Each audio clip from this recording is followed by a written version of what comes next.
Willkommen zum 7. Heavy Mental. Ich freue mich, dass ihr dabei seid und ich freue mich auch schon auf eure Fragen, die ihr unseren Gast heute Abend werdet stellen per WhatsApp. Das ist die letzte Ausgabe vom Heavy Mental im 2021. Es ist die letzte reine Streaming-Ausgabe. Ab 2022 werden wir nämlich hybrid. Das heisst, ihr werdet die Möglichkeit haben, hier in der Kirche zu Niederbipp mit dabei sein, wenn ihr das möchtet. Der Gast heute Abend, ich glaube, der ist eigentlich recht wohl, einfach im reinen Streaming-Setting. Wir kommen sicher dann noch darauf zu reden. Der Matt Brand ist ein alter Hase in der Schweizer Metal-Szene. Und er ist mit seinen Sampler, mit Heavy Metal Nations, auch ein Pfeiler und ein Eckstein von dieser Szene. Und seine Doom-Metal-Band Pylon, die ist in einschlägigen Kreisen sogar weltweit bekannt. Ich freue mich sehr, dass er heute da ist. Wir sind ja ein paar Jahre miteinander immer wieder punktuell unterwegs. Das ist ein mega Privileg. Herzlich willkommen, Matt. Danke. Schön, seid ihr dabei? Silas, super bist du da. Ich übergebe gerne euch und bin gespannt aufs Reflecting the Art of Metal. Ja, eben, wie gesagt, cool bist du da. Ich habe keine Ahnung, also keine Ahnung ist übertrieben, aber ich habe nicht wirklich viel Ahnung, wer du bist. Das finde ich noch cool an diesem Format. Sam bringt dann immer ganz interessante Leute her und ich kann einfach Fragen stellen und kann ein bisschen zulassen. Ich finde das super.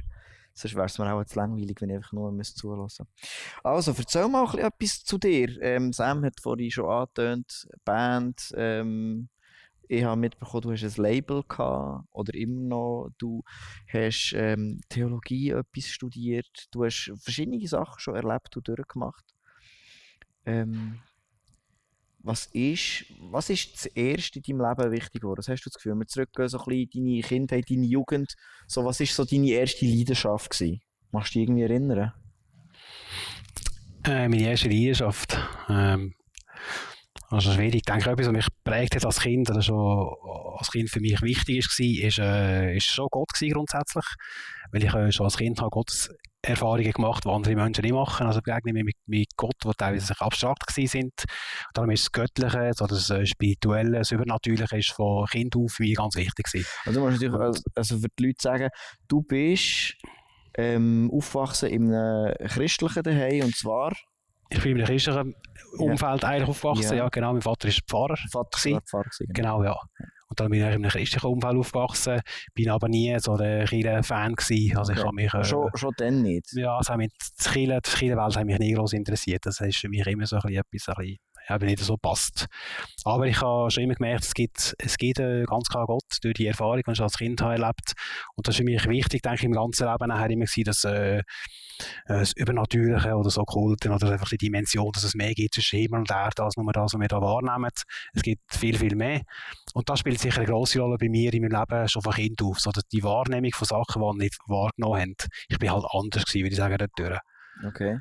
Ja. Aber du hast schon relativ früh die Trennung machen. Das hast du sagen, es gibt Kirche als Institution und es gibt irgendwie etwas anderes, etwas Persönliches, was irgendwie real ist. Oder wie war das gewesen? Das ist eine gute Frage. Oder so, jetzt so im Nachhinein vielleicht... du es natürlich wahrscheinlich eher auftrennen. Ja, im Nachhinein kann ich sehr auftrennen, ja. Ich habe sicher immer wieder gemerkt, wie du solche Fragen tust als Kind oder mit den Leuten, die du zusammen warst, halt in einem Kirchenmilieu rein, dass wie viele Leute, die in einem Kirchenmilieu rein interessieren sich eigentlich gar nicht für Gott.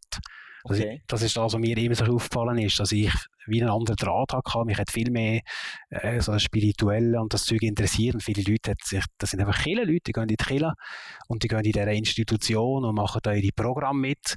Und das war für mich immer eine grosse Diskrepanz gewesen. Was hat das eigentlich mit dem Gott zu tun? Weil es einfach Kultur ist, also Kirchenkultur und wie man redet und welche Themen und was man macht, aber nicht Inhalt in dem Sinn. Genau. Okay. Ja. Aber wie war das gewesen für, eben, dein Vater ist quasi Pfarrer und für den ist das so ein zentrales Ding in seinem Leben, obviously, wenn es sein Job ist. Aber du hast dann für dich wie entschieden, Kirche, das ist irgendwie nicht so mein Ding. Ja, genau. Also mein Vater ist schon gläubig von dem her, er hat schon immer seinen Job nicht einfach als Job gemacht, nur weil er Pfarrer war. Er hat das ganz klar als Auftrag gemacht für Jesus, oder? Ich habe es leider nicht so gut gehabt mit meinem Vater, das war ein kleines Problem noch gewesen, dass ich und der Vater das hat nicht so geeignet. Das ist in meinen Kindern auch noch wichtig gewesen, dass das einfach nicht geklappt und das hat zu ganz schwierige Pubertät und alles geführt und so. Wichtig ist für mich ein entscheidender Punkt, den man erzählen muss, dass ich, mein Vater hat einfach immer über Jesus predigt, ganz klar, über Jesus, der verstanden ist, wo die Verbindung ist zu Gott, durch Jesus kommen wir zurück zu Gott und so, die Botschaft vom Kreuz. Und für mich ist das immer etwas Absurdes gewesen. Also für mich, die Realität von Gott ist ganz klar da gewesen, aber Jesus ist für mich gewesen, dass ich einfach, was soll der, auf gut Deutsch Scheiß. Was habe ich mit dieser Person zu tun da, wieso kommt da Jesus da ins Spiel rein? Und wo ich habe viel so Erlebnisse in meinem Leben, also nicht speziell, aber ich habe viel so Erlebnisse gehabt, ist für mich in dem Sinne normal. Und als ich etwa so 16 war, dann bin ich schon im Metal rein gewesen. Da kommen wir einfach noch drauf zu sprechen, wenn ich im Metal reinkomme, habe ich dann mal wieder darüber nachgedacht, weil ich sehr Sachen menschenständig denken tue, sehr viel hinterfragen. Bin ich in meinem Zimmer gewesen, habe dann Global Metal gelassen, ist natürlich die Thematik wieder aufgekommen, Jesus, was habe ich mit Jesus zu tun? Und dann hat mich Gott am Boden geschossen, also einerseits physisch und einerseits psychisch. Okay, und ich habe so den Eindruck, Gott steht auf mir oben so, ich liege am Boden und er steht auf mir oben und zwischen mir und ihm ist eine ganz grosse Kluft, ist ein Loch, da ist wie ein Vakuum. Und dann habe ich auf der Wand vom Zimmer habe ich Jesus gesehen, hängen am Kreuz mit den 2 Verbrechen links und rechts. Und in dem Moment habe ich, das erste Mal hat mir Gott durch das Bild, durch die Erfahrung gezeigt, Jesus ist die Verbindung, du bist weg von mir, du bist da ganz weit weg. Und die Trennung, die du empfindest, das Vakuum, das ist, Jesus verbindet dich mit mir. Und ab dem Moment kann ich quasi wie sagen, dann hat mir der Heilige Geist eigentlich gezeigt, ab dann konnte ich nicht mehr sagen, ich wüsste nicht mehr, wer Jesus ist. Ab dann ist für mich das quasi runtergekommen. Die Sache, die du 100-mal hast gehört von daheim, wo wie eben absurd war, ist plötzlich durch das persönliche Erlebnis ist plötzlich wie aufgeschlüsselt und du hast dann wie gesehen, jetzt verstehe ich, was gemeint wird. Jetzt verstehe ich genau, ja. Für dich sagen, was es ist. Oder? Wie alt bist du denn gewesen? Was hast du? Ich schätze zwischen 14 und 16, ich weiß nicht mehr, sage ich immer so, in diesem Alter. Ja. Und ab dem Moment ist für mich sicher eine gewisse Wende gewesen. Ab dem Moment habe ich eigentlich gewusst, wer Jesus ist. Und ich sage mal, ich habe dann keine Ausrede mehr gehabt. Also für mich hat mich Gott an den Punkt gesagt, das Wissen hast du jetzt, das weisst jetzt auch, oder? Und gleich, ich habe ein grosses Problem gehabt, ich bin dann nicht in die Kirche gekommen und Halleluja, praise the Lord, weil ich mit diesen Leuten in der Kirche ein Problem hatte. Und darum ist für mich der Zugang ganz schwer gewesen, was mache ich jetzt mit dem? Jetzt habe ich eine gewisse Erkenntnis und mein Leben ist dann durch den Metal und viele Sachen ist dann immer mehr bergab eigentlich. Jetzt weiss ich, ob das jetzt so also, wir kommen doch zu dem, weil um das geht es ja auch ein bisschen, das Spannungsfeld, das wir hier haben, eben zwischen Metal und Kirche und persönlichem Glauben und Kunst und Ausdruck und all das Zeug. Du hast es angetönt, der Metal ist relativ wichtig geworden. Ab wann bist du das erste Mal so ein bisschen in Berührung gekommen mit härterer Musik? Und durch wer, weißt du das noch? Ja, also in Berührung bin ich eigentlich schon sehr jung. Ich bin also im Wäldchen aufgewachsen, in Yverdon. Und das war eine Metalstadt gewesen. Das heisst, es sind eigentlich ganz viele Leute, die mich heute Morgen einkaufen, als kleiner Bub, hat es ganz viele Metalheads halt draussen gehabt. Und das war so 70er gewesen, oder? Ich bin 72 geboren. Also mit den gestreiften weiß-roten Hosen, die langen Haare und die Kutten da. Das war dann absolut das Zeitalter gewesen. Und ich kann mich erinnern, als Kind, wenn ich mit der Mutter einkaufen, in Laden, die Milch und das Zeug, und ich die gesehen habe unterwegs, da habe ich so an denen hergeschaut und ich habe immer dann so gewusst, ich werde mal einer von denen. Okay. Ich habe aber dann noch nicht gewusst, was es überhaupt ist. Nein, und, ja, okay. Ich kann das nicht einordnen, aber ich wusste, die sehen geil aus, die Typ, und ich will auch mal so sein. Und dann, und erst später hat sich dann ergeben, dass das Heavy Metal ist. Und der erste Kontakt mit der Musik ist meine Onkel gekommen, die Brüder von der Mutter. Die haben auch so vom Jahrgang her halt so die Purple, Queen und die Sachen, die man halt so Ende 60er, Anfang 70er gehört hat. Und wirklich so reingekommen bin ich mit die Purple in Rock, wo ich dann bei meinem Onkel seine Platte durchgemacht habe und dann gesehen, die Cover, das ist wieder genau das, was die T-Shirt haben. Ja, genau. Und dann habe ich die Platte dann genommen, auf Vinyl, oder auf Plattenteil, und habe das durchgelassen. Nein, oder, da hat es so Zeug gehabt, wo ich CCR oder was auch immer hatte. Das ist nicht so mein Ding. Und bei Deep Purple in Rock, das ist wirklich die E-Gitarre, die wirklich dort markant ist auf dem Album. Und alles gehört, habe ich gewusst, das ist das, was ich brauche. Das ist die Verzerrung, die Gitarre, so das Wilde. Und die Purple hat das auf In Rock ganz krass. Und dann hat wirklich mein Herz verbunden und gewusst, das ist mein Weg. Das ist Heavy Metal. Und dann hat es mit der Zeit können verbinden mit diesen Jungs und gewusst, das ist es. Und das Das brauche ich quasi. Deep Purple ist ein gutes Stichwort. Ich würde sagen, wir hören uns doch gerade eins von diesen Songbeispielen an, die du mitgebracht hast, und zwar von Deep Purple, Speed King. Was ist das für ein Song? Was? Das ist der Opener vom Album. Okay. Und er fängt ganz brachial gerade an und er bricht das so zusammen und er baut es so wieder auf typische Deep Purple-Manier wieder auf. Und das ist wirklich, ich finde, ein ganz dreckiges Album bis heute. So. Und das ist wirklich... Die Faszination, das Verzerrte, das Überbeissen, Überworten ein bisschen. Genau, so das Wilde, ist das denn für dich ein kleines Ventil gewesen? Kannst du das so sagen? Ja, genau. Schon. Metal ist für mich aber ganz klar zu einem Ventil geworden, wo ich gemerkt habe, das tut mir gut. Also für mich ist Metal über viele Jahre eine Therapie gewesen. Okay. Ich bin dann auch sehr depressiv geworden, das spielt auch eine Rolle in dem Ganzen rein. Und wenn ich Metal gehört habe, habe ich mich beruhigen. Das ist für mich wie eine Droge oder sagen wir ein Antidepressiv. Ein Medikament. Medikament. Also, wir hören Deep Purple, Speed King.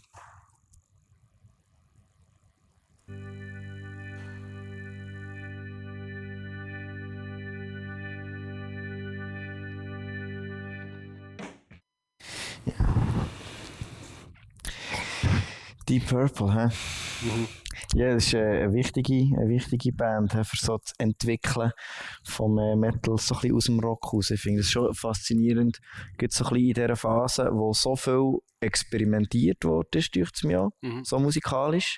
Wo ich dann, wenn ich das Zeug höre, manchmal überlege, wie seid ihr überhaupt auf das gekommen? Also weißt, wie kommt man auf so etwas, wenn du schaust, was musikalisch vorher ist da war, an Fundus, und wie sie es dann wirklich fertig gebracht haben, so ganz absurde Sachen aus irgendwo rauszunehmen und dann einfach völlig neu. Also ich finde, Deep Purple ist super cool. Ja.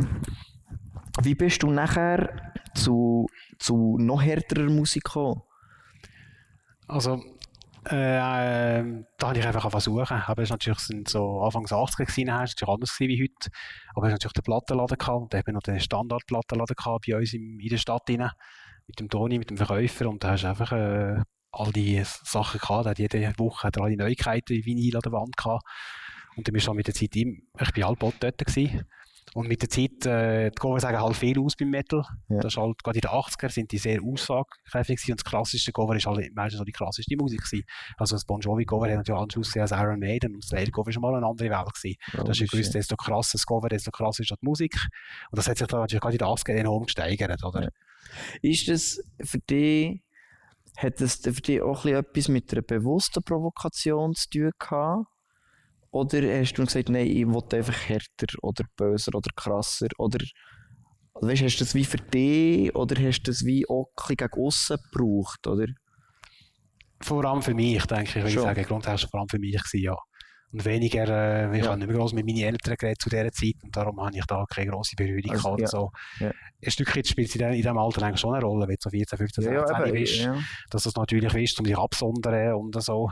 Das hat es schon gehabt, aber weniger jetzt Provokation für mich so ganz bewusst ist ein weniger gewesen, würde ich sagen. Was hast du das Gefühl, was ist jetzt anziehender gewesen? Eben zuerst das Ventil hast du mal beschrieben, aber was ist jetzt anziehender gewesen für dich denn noch härtere Musik? Weil es hat jetzt nicht so getönt, als wären all deine Kollegen auf diesem Zeug gewesen und du hast nachher einfach mitgemacht, also, sondern du hast das ja aktiv irgendwie gesucht, oder? Ja, ich habe es aktiv gesucht, aber zum Glück schon gehabt, dass viele Kollegen, ich bin schon ich würde sagen, dann ist Metal also in der Stadt sehr populär gewesen, und viele haben schon Metal gehört. Also du bist zum Glück, sage ich heute Gott sei Dank. Das ist einfach, sonst hättest du das auch gar nicht gefunden. Ich war in der totalen Aussenseiter gewesen. Ich muss sagen, der Metal von allen Kollegen haben auch Metal gehört. Ah, krass, okay. Und da muss ich sagen, dass heute sehe ich, zum Glück ist es so, sonst wäre ich total noch mehr zum Aussenseiter geworden. Ja, der hört so schräge Musik.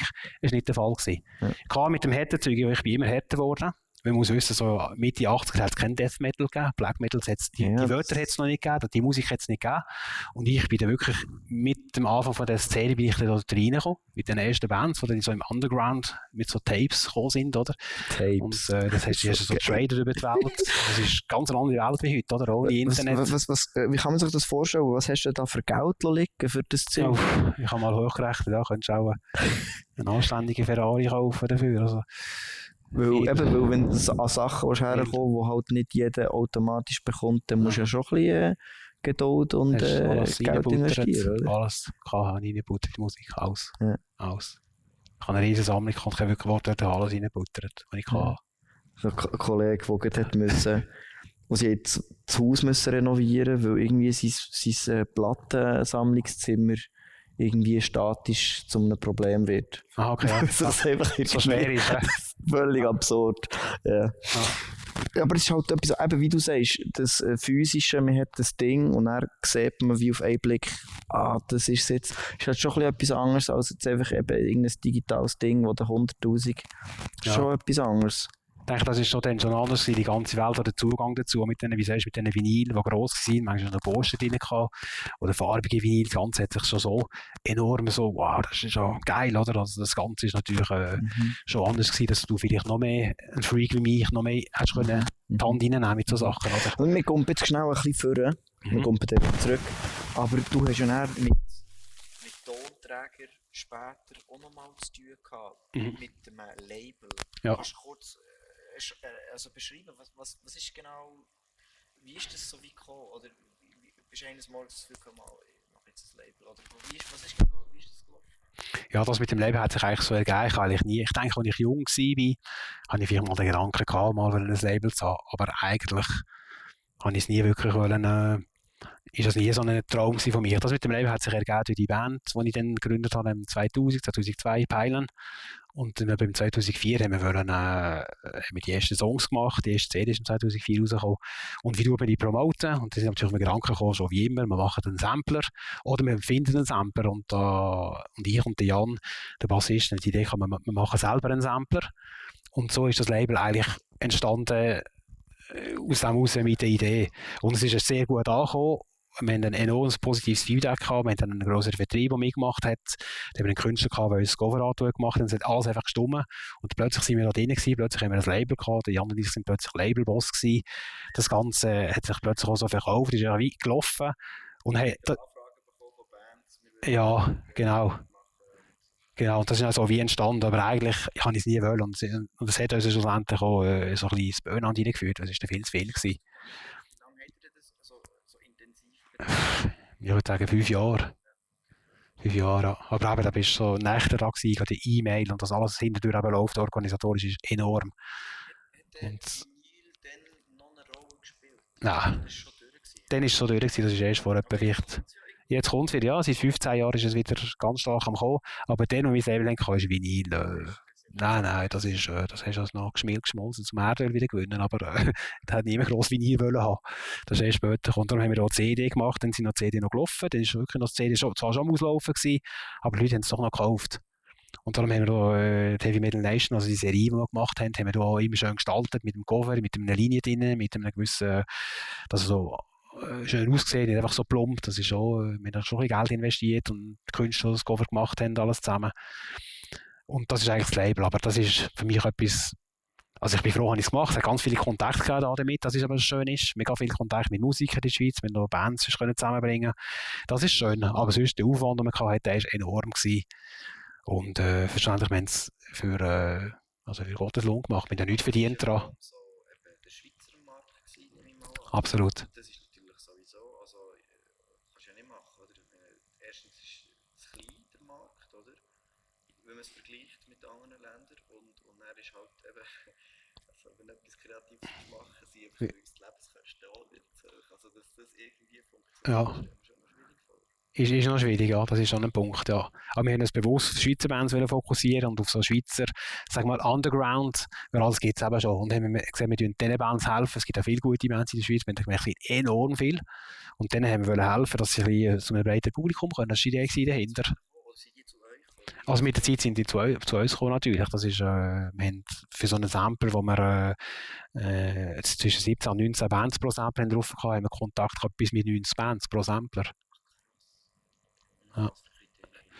Persönliche Kriterien. Also Jan, ich habe gesagt, das ist unser Sampler. Tor oder was ist das gewesen? Bin ich da? Aber wo denn? Mikrofon. Das ist Distortion. Distortion ist immer cool.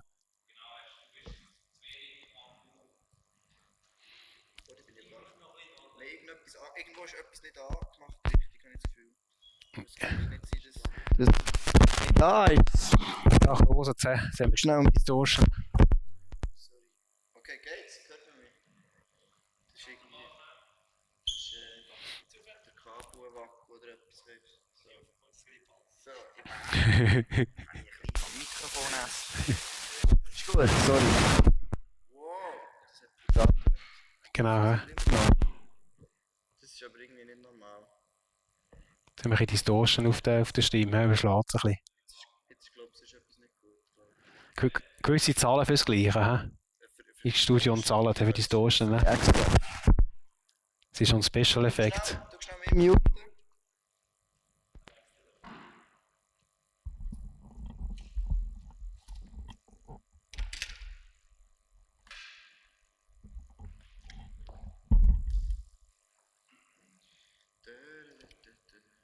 Du kannst das eigentlich weiter erzählen, oder? Ich kann noch weiter erzählen. Also, Genau, aber das Label, wo wir sind, aber das ist etwas, das hat sich mehr so ein bisschen ergeben. Das ist nicht ich will das nicht als einen Lebenstraum bezeichnen oder etwas, was ich unbedingt machen wollte. Aber es war eine schöne Erfahrung gewesen. Und wir haben natürlich schon überlegt, ob wir davon leben und wir wollen ganz gross aufbauen, weil die Kontakte haben wir mit der Zeit schon gehabt. Aber das ist ein bisschen utopisch, da musst du wirklich mega gross auffahren. das kannst du eben fast in der Schweiz irgendwie nicht. Nein, wir hätten natürlich internationale Bands noch reinnehmen und so. Ja, aha, ja. Ausländische Bands, da hätten wir schon Bands gefunden, bekannte, weil die wollen auch teilweise mit kleinen Labels zusammenarbeiten, die zuverlässig sind oder auch zahlen tun, wenn es um Köln geht. Also wie der Grossen manchmal nicht so der Fall ist. Aber eben, schlussendlich haben wir uns dagegen entschieden. Weil wir das einfach nicht wollen. Ja, das Risiko ist einfach enorm hoch und der Aufwand ist brutal, Ja. oder? Ja. Das heisst, jetzt gibt es irgendwo noch kistenweise CDs, die irgendwo rumstehen. Nein, zum Glück nicht mehr viel. Nein, wirklich, ich habe nicht mehr viel daheim. Also ich muss sagen, ich habe nicht den ganzen Keller noch voll und hoffe, dass sie mal wegkommen. Nein, dann muss ich sagen, nein, nicht. Nein. Zum Glück. Ja. Ja. Und deine eigene Plattensammlung, gibt es die noch? Oder hat die mal irgendwie... Nein, die hätten, aber ich habe in meinem ersten Teil schon, als ich quasi zu Jesus schlussendlich gekommen bin, habe ich einen grossen Teil weg, da habe ich ganz viel aber negatives Zeug gehabt, da können wir sonst noch drauf zu reden nachher. Und nachher habe ich wieder das, was ich nachher jetzt heute noch hatte, oder bis vor ein paar Jahren, da habe ich dann auch das meiste jetzt weg da auch. Ja. Also wir kommen zurück, um das dann zu entwirren von vorne. Wir kommen wieder dorthin zurück, wo wir bei Deep Purple waren und mit der Frage, wie kommt man denn zu härterer Musik? Und kommen zu ein bisschen härterer Musik. Und zwar hast du aufgeschrieben von Death, Altering the Future. Mhm. Was kannst du zu dem sagen? Was ist das für Sound? Das ist Death Metal, also Death ist einer der Klassiker von der Death Metal Szene sicher, musikalisch und so, so ein Eckpfeiler. Und das ist eine Band, die relativ früh angefangen hat, so 85 ungefähr so. Und er ist sicher so ein bisschen, hat er schon mal geprägt, sehr stark und ist auch sehr cool musikalisch, ist sehr technisch, aber gleich sehr zugänglich. Und da bin ich ein grosser Fan von dieser Band. Also bis knapp nach den 90ern bin ich auch wieder aus der Szene ausgestiegen. Aber es war quasi so wie so ein Brückending zum noch härteren Metal irgendwo, oder wie? Ja, es ist die Frage, was ist das Härteste, was ich plötzlich hören kann, wenn ich im Herd reinkomme, ist ja schwierig zu sagen, was da... Es gibt ja verschiedene Arten von, was man als hart empfindet. Und Ja, ich bin schon irgendwie in das Black Metal, Death Metal reingekommen, schon wegen der Stimme, es halt hart war und alles zusammen wirklich noch mehr die Gitarren noch dreckiger waren und alles zusammen. also, wir hören mal rein. Aha. Altering the Future.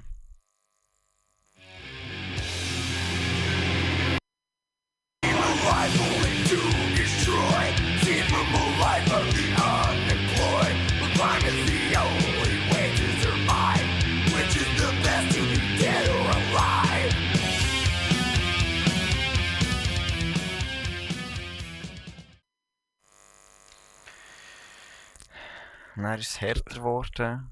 Und wo hat dich dann der Weg daher geführt? Also, was hat die Musik angefangen für eine Funktion oder für eine Rolle in deinem Leben übernehmen? Zuerst hast du gesagt, es war einfach ein Ventil gewesen, du hast ein bisschen Therapie, du hast dich verstanden gefühlt und nachher von dort weg?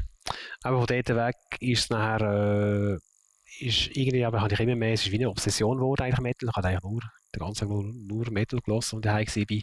Und es war eine Flucht gewesen. Einerseits hat es mir gut getan, ich denke, ich habe es gebraucht, also ich will es nicht nur negativ betiteln. Und dann, als ich in der Lehre gekommen bin, ist mein Oberstift an mir, und der war, der ist aber, da reden wir von 1988, der ist aber dann in der sogenannten Black Metal Szene, in dem ganzen Underground drin gewesen. Und durch ihn bin ich dann in einer Welt drin, wo ich dann nicht gewusst habe, dass es die gibt. Also ich dachte, ich sei der eingefleischte Metalhead, ich kenne alles, ich bin da der Hetzieher und dann bin Ja, ich zuerst mal es zu dem gibt noch- heimgekommen. Es gibt noch eine Schublade drunter. Ja, und Irgendwo. dann bin ich mal bei ihm heimgekommen, dann mag ich mich immer noch erinnern, den ersten Tag, und zu ihm heimgekommen und dem seine Plattensammlung und die Poster, die er an der Wand hatte, hat einen richtigen Schädel im Regal rein gehabt, aus dem Friedhof. Das ist wirklich, und dann sehe ich die Bands dort, hat so, die ich heute nicht mehr erwähnen, Ja. die dann so en vogue waren, am Kommen sind.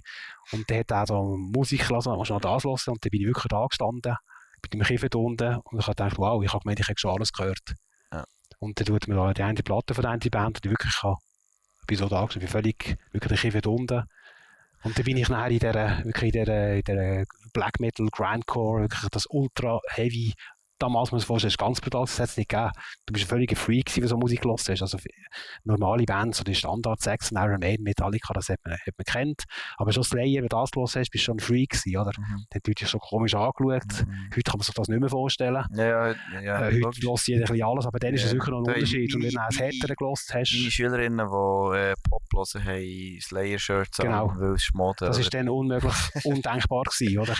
Und das hat sich so aber verändert. Und dann bin ich auch in dieser Szene reingekommen, wo halt die Musik sehr negativ war, sehr hart. Und das hat nochmal eine andere Faszination ausgelöst, aber das Okkult, das dort dabei war. Weil ich das schon als Kind immer erlebt habe, gewusst, es gibt so Okkulte. Und da ist so eine Obsession noch mitgekommen mit dem Kollegen, und das ist dann ziemlich ausgeartet nachher. Aber dieses Erlebnis, das du erzählt hast, wie das Ding mit dem Jesus gesehen hast, das war ja vorher gewesen. Das ist ja kurz vorher Ist das- gewesen, aber Aber das hat es denn für dich, also was hat es denn genau verändert? Oder wie bist denn du, wo jetzt das Rabbit Hole von dieser Musik angekommen bist, hast du dort irgendwie gespürt, aufpassen, oder hast du das voll ausgeblendet und gesagt, nein, das will ich jetzt, ich bin interessiert, oder was hast du erlebt? das ist die Spannung, die ich drin gelebt habe, denke ich. Ich habe in dieser Spannung drin gelebt. Einerseits zu wissen, dass es sicher nicht leicht ist und dass Jesus eigentlich schon eher das Licht ist und das Gute, und das ist ganz klar das Negative. Und das ist die Spannung, denke ich, die ich nachher in den paar Jahren da drin war. Aber es ist eine gute Frage, wie ich da damit umgegangen bin. Weil das war einfach eine Faszination da gewesen und einfach Und die hat schlussendlich nachher überwogen? Und die hat überwogen irgendwie, ja. Aber gleichzeitig ist mein Leben nicht mehr der Ab. Also es war eine Arbeitsspirale gewesen nachher. Dann habe ich habe schon mit 11 schon eine eigene Band gegründet, 11, 12. Aber mein Vater war völlig dagegen gewesen. Ja, obviously, ja. Und dann habe ich eigentlich meinen ersten Lohn müssen erwarten mit 16, um meine erste billige Gitarre mit einer kleinen Combo-Posten und mit meinem Bruder, der früher schon als Schlagzeug gespielt hat. Das hat er dürfen, weil er hat ja als Schlagzeuger in einer Marschband mitspielen. Also hat er dürfen Schlagzeug spielen. Aber E-Gitarre war ganz klar vom Teufel gewesen. Und darum habe ich nicht dürfen, dann musste ich bis 16 warten. Das war ein riesen Frust gewesen, natürlich. Ich habe schon mit 11 anfangen. Da habe ich wertvolle Jahre verloren, sage ich einmal, wegen dem. Und dann bin ich natürlich in dieser Bandwelt reingekommen. Haben wir natürlich Bandraum gehabt, und ist der Alkohol dazugekommen, sind Drogen dazugekommen, es sind Weiber dazugekommen. Das ist wirklich so, also ich bin wirklich da voll in dieser Drug, Sex und Rock'n'Roll-Szene reingekommen. Aber eben, wie man weiss, vieles führt dann oft ab nachher, oder? Ja. Und das Erlebnis, das du heute erzählst, dass du betrunken warst und die Frage tust, wie du bist am nächsten Tag wieder betrunken, das haben wir, Ich kann das sehen. das haben wir jeden Tag Das gemacht. passiert mir doch nicht, oder? Ja, und wir haben das teilweise aber dann alle Wochen, Nein. 2-3 Mal in der Woche haben wir das durchgemacht. Ja. Und jeden Tag ist das mache ich nie mehr. Am nächsten Tag wieder genau gleich. Und das habe ich etwa 2 Jahre so durchgezogen. Und irgendwann bin ich an einen Punkt hergekommen im Leben, wo ich so, jetzt kannst du noch nicht weitermachen. Ja. Das geht nicht mehr, du bist so kaputt. Wenn ich so noch weitermache, dann bin ich wirklich tot, oder? Aber was hast du, also kannst du das so ein bisschen einschätzen? Was hat die Musik denn für eine Funktion da drin gehabt? Ist das einfach wie der Soundtrack vom Absturz? Oder ist es wie, hat er wie eine Aussage gehabt? Ist es wie um etwas gegangen? Oder ist es einfach wie eine Kultur oder ein Lebensgefühl? Oder was hat die Musik für eine Bedeutung gehabt dann?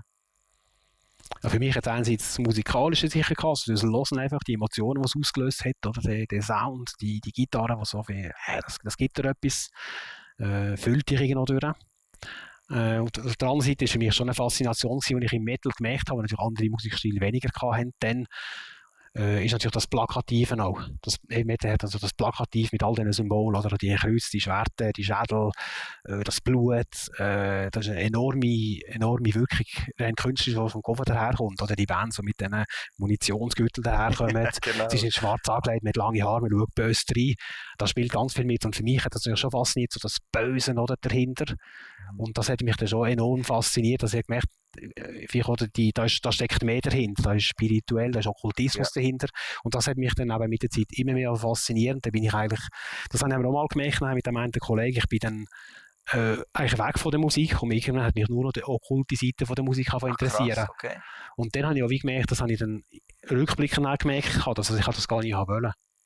Aber das Metal hat mich... Es hat sich wie abgelöst irgendwie. Ja. Und dann hat mich das einfach fasziniert. Und dann bin ich wirklich so in Okkultismus reingekommen. Mit dem einen Kollegen, das ist wirklich Stub. Aber kulminiert, das muss ich noch erzählen, kulminiert, also dass ich in der Black Metal Szene bei denen war. Und Pointe hat wirklich, ich bin wirklich ziemlich tief drin gewesen und bin dann eben in Norwegen gewesen. In dem Club Helvete da, was sie hatten, die Spinnen in Norwegen oben. Und da, wo er ermordet worden ist, wir sind ihn besuchen und eine Woche später ist er ermordet worden. Und, von seinem Bandkollegen. Von seinem Bandkollegen, genau. Und da sind wir echt tief drin gewesen, oder? Und mit den ganzen Killenbränden und alles zusammen, also das ist ziemlich eine üble Geschichte. Und da bin ich wirklich an einem Punkt gewesen, aber ich habe das dann wie nicht alles, ich habe gemerkt, das stimmt einfach nicht, das ist alles krank. Also du bist ja quasi in nächster Nähe bei etwas dabei gewesen, wo andere eigentlich vielleicht knapp irgendwie aus einer Zeitung mal Schlagzeilen gesehen haben. Oder aus einem Geschichtsarchiv irgendwie, es hat da mal ein paar Psychos gegeben, aber genau, für dich ich bin einer von diesen Psychos das sind Leute, die du kennst, oder? Ja, ich bin einer von diesen Psychos gewesen, aus der Schweiz. Wir sind eigentlich so 3 gewesen, so im Kern, wo wir in der Schweiz gewesen sind. Und wir sind so, wie ich kann sagen, wie ein Schweizer Ableger gewesen von dieser Psychopathengruppe. Und ist ziemlich krass, wenn man noch dort drin ist, was da abgeht und so. Und das Negative, dass so dann das kulminiert ist, wo wir heimgekommen sind nachher. Und dann ist er ermordet worden, der Ölstein. Und dann kommt der Kollege auf mich zu, später. Und dann kommt er so lachend auf mich zu mit der Nachricht, eben, die Idioten dort oben, jetzt hat dieser oder andere abgestochen. Das sind so schwache Idioten, aber sollen verrecken, wenn er sowieso so minderwertig ist. Wir sind sehr stark im Nazio drin gewesen, also Arier, das ganze Zeug, das ist ein riesen Fundus, kann sich dort nicht vorstellen, wo du vielleicht 3 landen tust mit dem ganzen Okkultismus. Da bist du dann einfach ein Nazi, oder? Da verfolgst du Zeug, die total krank sind. Und in dem Moment, wo er das sagen tut und so die Verachtung über die Musik, und das war ein Musiker gewesen, und ich habe ihn immer als Musikerkollege angeschaut und als Band doch noch. Und für ihn, er war so ideologisch gewesen, dass er nur auf dem runtergeschaut hat und zum Glück ist er tot, das ist sowieso unbrauchbar. Und in dem Moment hat mir Gott wie angezeigt, du musst jetzt aus dem aussteigen, weil du bist der nächste Tote. Das Ganze wird jetzt in der Schweiz auch noch, ich werde auch noch haben und werde auch gegenseitig auch noch abhalten. So tief bin ich gelandet. Und da habe ich gemerkt, wenn Metal dazu führt, dass du deinen Musikerkollegen, Bandkollegen umbringen, das ist nicht mehr normal. Weil ich bin Metal eingestiegen mit die Purple, weil ich den Blackmore gehört auf der Gitarre mehr und weil ich die Band Ding. Aber dass man sich umbringen wegen dem, das habe ich nie gedacht. Und ich bin an den Punkt hergekommen und ich merke, das hat jetzt nicht mehr mit Metal zu mit dem, was ich will. Das kann es nicht sein. Wo hast du das Gefühl, wo sind denn die Übergänge für dich? Weißt, kannst du das irgendwie benennen? Kannst du sagen, wie, ja, da ist Oberfläche, hier geht es irgendwie um hypermaskulin und wir sind krass und keine Ahnung, und wir haben so ein bisschen Symbol von Krieg und bla bla bla. Und wo fängt dann das andere Zeug an, wo du sagst, das ist wirklich einfach abgrundtief, destruktiv und das gibt es da Grenzen oder ist das einfach fließend? Ich würde sagen, es ist fließend, es gibt sicher noch Grenzen. Wenn du in der Szene drin warst, gibt es natürlich ganz viel so Symbolik oder Zahlensymbolik und Sachen, die du raussiehst. Und ich bei einem Cover-CD anschaue, gewisse Bands, die ich nicht nennen will, dann weiss ich, die Band, das ist ganz ein Übel. Auch wenn sie sagen, sie machen es nur zum Spass. Und andere, die du merkst, die machen jetzt eher denen an, weil sie cool sein wollen. Und sie sind vielleicht weniger Freak. So nach Amis. Ja. Und gleich behaupte ich natürlich... Ja, die halt manchmal sich gleich radikalisieren und dann genau. Ja. Das Problem ist, dass genau so mir passiert ist. Ich kann nicht so sein und du kommst in dem rein, du befasst dich damit und dann fängt die Spirale an. Und wo hörst du nachher auf? Oder wieso hörst du auf? Und wenn es noch Geld gibt und Erfolg, wieso solltest du aufhören? Dann steigert ist das natürlich, oder? Das ist natürlich das Üble. Und ich sage, spielen mit dem kannst du eigentlich gar nicht. Für mich ist das kannst du nicht damit spielen. Das ist eine Realität. Und du kannst nicht mit Okkultismus oder mit Satan spielen. Das ist eine Realität. Ich habe das erlebt. Aber eben, da tue ich nicht mit jedem streiten. Ja. Leute, die nicht so wie ich so tief drin sind, die können sich das nicht vorstellen, wo das kann enden. Aber für mich ist quasi, wie du anfängst, den Kollegen umbringen. Und du hast eben in dem Moment wie gemerkt, um irgendwie auch einzuordnen, was hier passiert, dass du wie eben eine Sicht brauchst, wo das irgendwie aufgeht, oder? Und schlussendlich eben Gott, wo er sagt, hey, komm hier raus. Also du hast wie so einen klaren Moment gehabt, wo du plötzlich wie gemerkt hast, was mache ich hier eigentlich, wer bin ich eigentlich? Ja. Wie hast du erlebt, in dem Moment von Gott angesprochen werden? Hast du dich eher geschämt oder bist du hässig gewesen oder trötzelig oder dankbar? Oder wie machst du dich erinnern? Was ist deine... Weil ich stelle mir immer vor, ich könnte auf 1000 Arten reagieren, wenn ich merke, was mache ich hier eigentlich? Weißt du, was ich meine? Es gibt so viele Emotionen, die gleichzeitig kommen. Was war es für dich gewesen, vor allem? Weißt du es noch? Das ist ein guter Punkt. Das ist sicher, das, was du gesagt hast, eine gewisse Dankbarkeit ist sicher, denke ich, unbewusst sicher dabei gewesen. So wie zu merken, es ist wie eine Warnung, du musst jetzt raus, sonst, oder? So ein bisschen. Und auf der anderen Seite, es ist noch schwer zu sagen, die Frage kann ich mir so nie stellen, was mir wirklich genau durch den Kopf gegangen ist. Aber ich denke schon, für mich ist es eine Warnung von Gott, und mir Gott gesagt hat, siehst du es jetzt, da führt das her. Aber du hast dich nicht per se einfach schuldig gefühlt, sondern... Doch. Schon? Doch. Das ist natürlich schon, wenn ich an dem denke, an der ganzen Welt nicht war, wie bis heute, oder? Ich rede nicht gerne darüber. Es ist eine kranke Welt. Und es ist schon, wenn du dort wieder reinkommst, so merkst du, das ist absolut psychotisch. Wie lange hast du gehabt, um dich irgendwie davon zu lösen? Ja, also ich habe dann den Kollegen ziemlich radikal, bin ich dann da andere Wege gegangen, weil ich habe auch gemerkt habe, mein Leben dreht sich nur noch um Okkultismus und nicht um Metal, es dreht sich nur noch um den Inhalt, den die wollen vermitteln. Und ich kann mir sagen, das hast du gar nicht wollen, du hast doch Metal-Gitarrist werden, oder? Distortion auf der Gitarre spielen. Und jetzt stehst du an einem ganz anderen Ort, das ist gar nicht, was du hast wollen. Das war einerseits so die Erkenntnis gewesen. Und der Kollege hat von Anfang an eigentlich, wir haben eigentlich nie gespielt miteinander, er war schon Gitarrist gewesen, wir haben nie eine Band gehabt. Wir haben es nur um Okkultismus gedreht. Aber ich habe lange gebraucht, aber um das zu realisieren. Aber du bist von dieser Metal-Kultur, oder das, was die Subkultur von Metal ausgemacht hat, da bist du voll drin gewesen, oder? Ja. Absolut, ja. Ich war in dem Underground drin, da gibt es eine ganze Underground-Szene gegeben, so die Tape-Trader-Szene, die sich genannt hat, wo du so mit Flyer hast du Briefe verschickt auf der Welt, physisch, und dann hast du einen Flyer mitgegeben und er hat die wieder Flyer zurückgeschickt, dann hast du die weitergeschickt und so hat sich die Szene so aufgebaut. Das kann man sich heute nicht mehr vorstellen. Proto-Internet, Mann. Ja, und dann hast du einfach reinkommen irgendwann und hast du persönlichen Kontakt gehabt mit dieser Band, hast du Briefe geschrieben, alles von Hand noch. Wenn du in den USA schreiben hast du Englisch dazu beibringen, dann hast du Dear Silas, Thanks for your tape und so schreiben, das war alles ganz anders gewesen, oder? Ja. Das ist aber interessant, das ist natürlich nicht nur negativ, das ist natürlich auch das Positive. Viele von den Bands sind so entstanden durch die Szene, auch vieles Gutes. Also es ist nicht nur negativ, aber der negative Anteil ist ganz gross dort. Aber wenn ich es richtig verstehe, ist der negative Anteil vor allem das, was inhaltlich transportiert wird, wo sich die Leute auch nicht so bewusst sind, was das sie wie mittransportieren, oder? Ja, genau. Ja. Und eben, nach deiner Erfahrung ist es eben nicht einfach nur Inhalt im Sinne von Text oder Bild, sondern es ist halt auch etwas Spirituelles. Also absolut. Es steckt viel mehr dahinter, es steckt eine spirituelle Welt dahinter, es ist ganz klar eine Ideologie. Und gerade hinter dem Black Metal, so der krasse Black Metal, das ist ein Neonazismus, nichts anderes. Ja. Das unterschätzen viele. Das ist 1:1 genau das Gleiche. Was sind denn dort Parallelen? Oder wie kann man, hast du ein paar Beispiele, wo du dran zeigen kannst, wie das ist eben der in diesem Metal daheim und mir hat das Gefühl, das sei das, aber eigentlich ist es 1:1 das Gleiche. Weißt du, ideologisch. Ja, also da will ich mit stundenlang drüber reden. Ja klar, das ist mega komplex. Ja. Das hat natürlich damit zu tun mit den Inhalten, die die Bands singen tun. Also da merkst du auch von dem, es gibt Bands, sag ich mal, wie Venom jetzt zum Beispiel, ich zitiere es jetzt gleich, die haben so ihre Hail Satan-Texte, die relativ primitiv sind, so, die einfach so auf plakativ so sind. Und dann gibt es Bands, die natürlich ganz viele Zitate haben und Zeugs von Schreiber reinbringen, also von Autoren und so. Okay. Und sobald nachher natürlich zitiere, ich will das jetzt nicht nennen. Ja, klar. Okay, so ab dem Anfang des 18. Jahrhunderts gibt es ganz viele Autoren, Musikautoren, die ganz klar auch cool sind, das weiß man bis heute. Und die Bands nehmen viel so Gedanken gut. Also es ist wirklich eine Ideologie, die in den Texten reinkommt, in dieser Symbolik, die viel tiefer ist, als nur einfach das Verkehrtenkreuz und Hail Satan.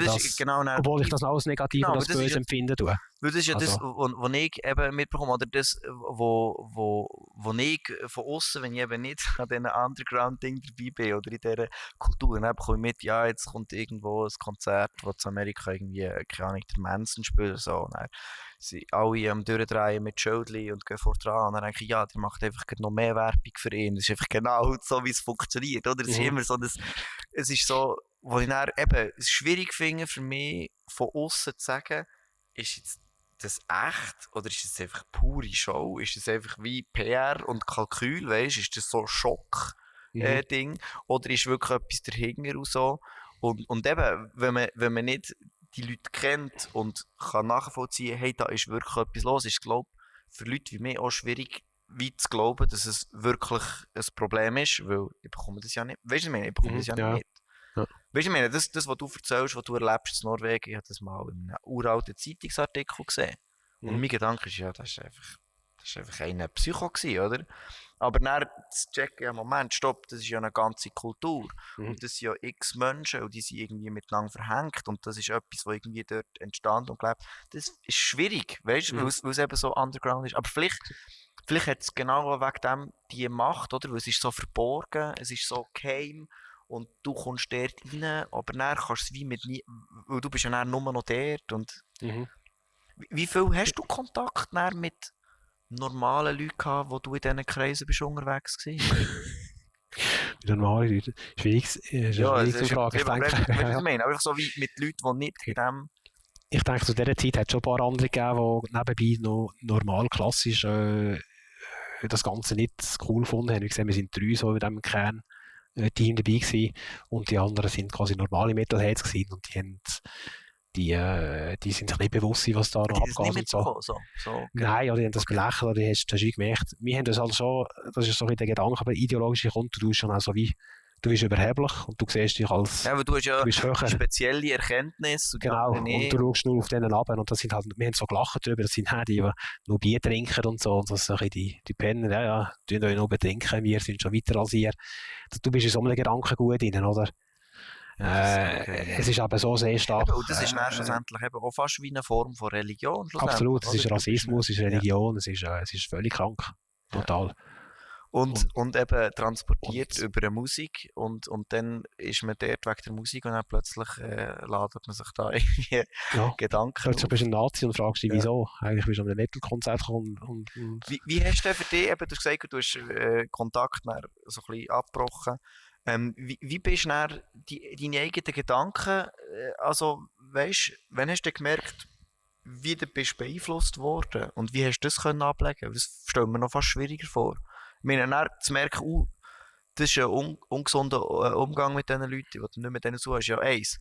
Aber dann plötzlich sich selber einzugestehen, Moment, ich denke ja immer noch das und das und das. Wie war das für dich gewesen? Also ich bin ziemlich ein radikaler Mensch. Wenn ich etwas will machen, dann entscheide, dann mache ich es. Das ist etwas, was ich so habe. Leute, wenn ich sage, ich gehe den Weg, dann gehe ich den Weg kompromisslos. Ja. Und wenn dann das passiert ist, bin ich kompromisslos raus. Es ist nicht ganz so einfach, weil du bist erst in der Black Metal Szene und ein Stück bist auch in der Neonazi-Szene drin gewesen. Das ist eng miteinander verknüpft. Und die lassen dich nicht einfach nur so in Ruhe. Also du musst schon ein bisschen abkoppeln davon. Heute mit dem Internet wäre es vermutlich noch schwieriger, denke ich. Du müsstest vermutlich alles löschen und dich komplett anonymisieren. Dann hast du es noch über physische Formen oder über andere Wege noch machen. Aber für mich, ich bin radikal und habe wirklich gewusst, das kommt jetzt weg, oder? Und habe dann nicht gemacht. Ja. Zu dem Mal. Aber ich bin immer noch im Metal drin geblieben. Ich bin wegen dem Leben noch kein Christ gewesen oder so. Ja. Aber ich kann mir mal sagen, von dieser Seite, das ganz Dunkel, habe ich mich abgeschnitten. Ja. Bin aber gleich noch da rein gewesen und es ist mir gleich aber noch schlecht gegangen eigentlich, oder? Ja. Und ich bin gleich noch nicht bei Jesus gewesen. Also ich bin immer noch ein suchender Mensch gewesen, der eigentlich gewusst, ich möchte eigentlich bei Gott kommen. Also ähnlich wie das erste Erlebnis, das du erzählst, du hast wie eine Erkenntnis von Gott, von Jesus, es passiert etwas, im sehen, wie die Welt funktioniert oder wer Gott ist oder so, aber es ist wie nicht ganz durchgekommen, oder? Erzähl, wie ist denn das Ganze übergekommen?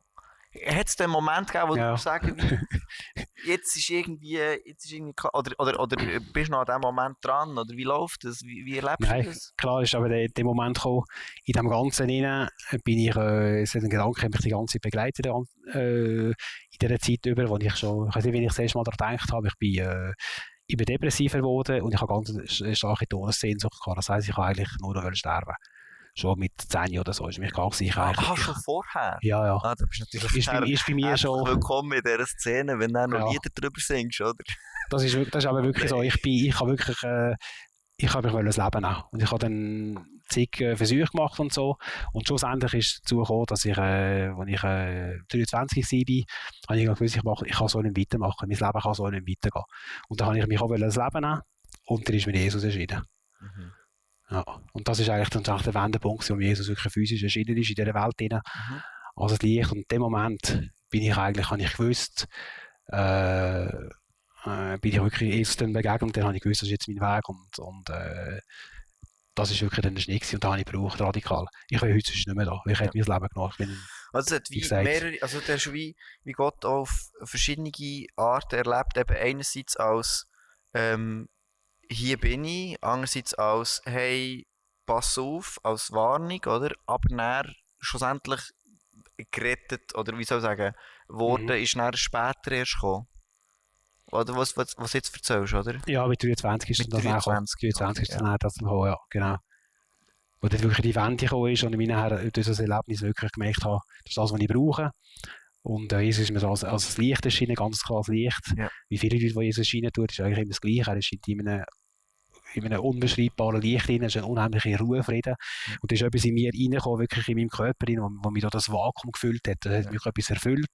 Und am nächsten Tag bin ich wirklich ein anderer Mensch gewesen, schon mal vom Empfinden von der Welt. Ich habe keine Todessehnsucht mehr gehabt. Spannend, ja. Ja, da ist wirklich etwas passiert nachher. Und dann ist natürlich der Weg, der gekommen ist, der ist natürlich nicht einfach gerade Logisch, so gekommen. Das sind natürlich noch jahrelange Weg und so, um daraus rauszukommen, um dich zu verändern, erkennen, aber wie du sagst, ideologisch, das ist alles drin. Das muss natürlich alles wieder loswerden, so ein bisschen. Und dich abkoppeln hier und da. Das stelle mir noch schwierig vor, oder? Wenn du in einer Welt bist, wo Leute rund um dich einfach wie radikal irgendetwas nachfolgen und das ist ein Ideal, das man selber bestrebt. Ich habe das Gefühl, eben, wenn man dann plötzlich merkt, das war ein falsches Ideal gewesen, dann zu merken, wie viel dass man gleich schon geprägt ist von dem, finde ich noch schwierig. Also ich habe zum Beispiel, als ich Kunstschule gemacht habe in Bern, habe ich etwa 1,5 Jahre lang nach der Kunsthochschule einen Bachelor gemacht. Ich war nicht lange da, 3 Jahre, oder? Aber es hat gelangt, dass ich etwa 1,5 Jahre gebraucht nach der Kunsthochschule, dass wenn irgendjemand ist, mir zeigen kann, was er Schönes gestaltet hat, dass ich ihn nicht einfach kaputt mache. Weil ich bin mir einfach gewöhnt gewesen, an der Kunsthochschule, wenn einer fragt, was, du einfach gerade raus kritisieren, oder? Weil du lernst ja nur, wenn du Kritik bekommst. Weil ja, sonst kannst du es vergessen, oder? Und dann habe ich wirklich 1,5 Jahre lang gemerkt, irgendwie mache ich immer alle hässig und traurig, wenn sie kommen mit ihrer Kunst. Bis ich dann gemerkt habe, das ist ja hier anders als der. Oder das stellen wir noch, weißt du, wenn du dann so in etwas drin bist, und es ist so normal, dass man besser ist als die anderen. Es ist so normal. Und dann das auch wieder abzulegen, stelle ich mir persönlich schon noch schwierig vor für mich. So, ich hätte auch ewig.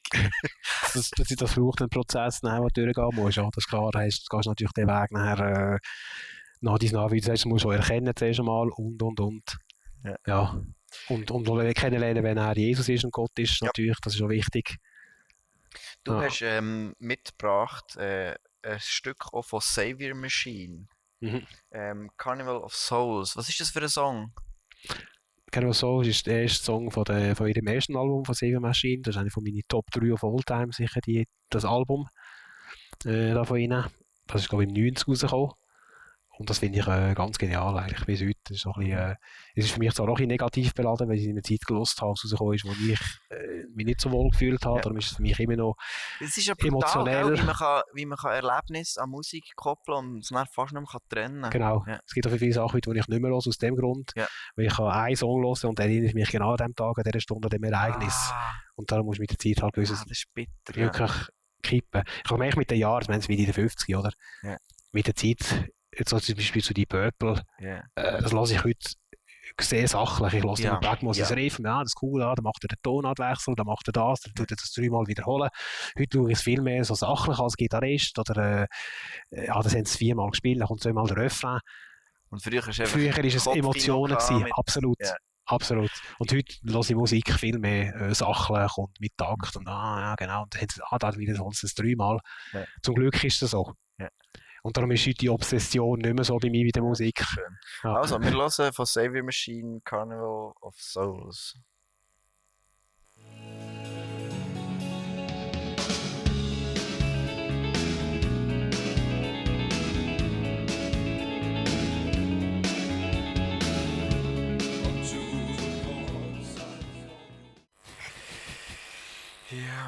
Aber eben, Musik hören, allein bei dem ist ja nicht geblieben, sondern eben, du hast erzählt, du hast selber dir auch mal Gitarre in die Finger genommen und eben auch in Bands gespielt. Was hast du da, also, was hast du für Erfahrungen gehabt? Hast du verschiedene Bands gehabt? Hast du irgendwie mal ein bisschen Erfolg gehabt? Oder was, ja, um was ist es gegangen bei Musik? Es gibt so viele Arten, warum es eine Band hat, nicht wahr?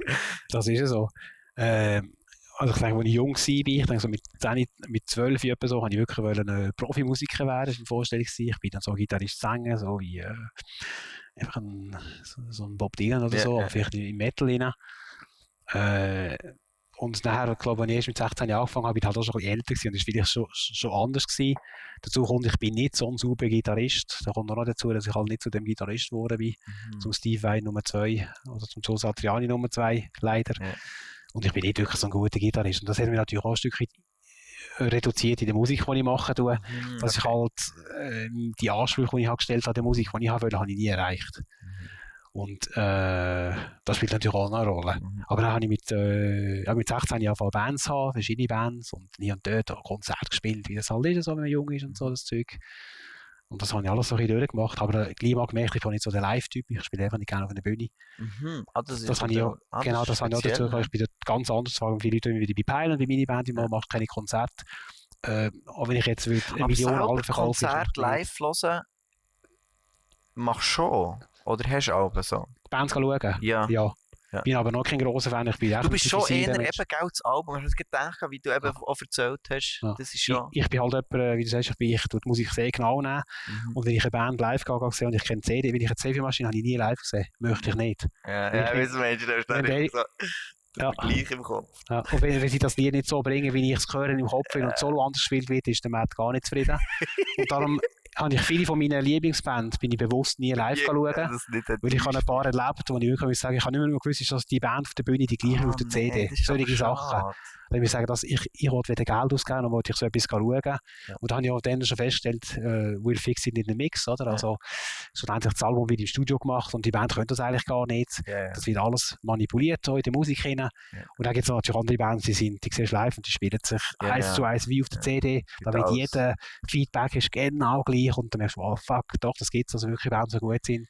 Und auf den habe ich natürlich schon aufgeschaut und gesagt, wow, das ist jetzt wirklich, das ist hohe Kunst. Also das ist geil. Crazy. Aber eben selber gespielt, nein, ich bin gar nicht, ich muss nicht von Leuten zusammenstehen. Ich würde es toll finden, wenn da 100 Leute sitzen bei diesem Interview. Mir gefällt das nicht. Ich bin nicht so, ich stehe nicht gerne von Leuten her und muss mich präsentieren. Das habe ich auch gemerkt, als Musiker.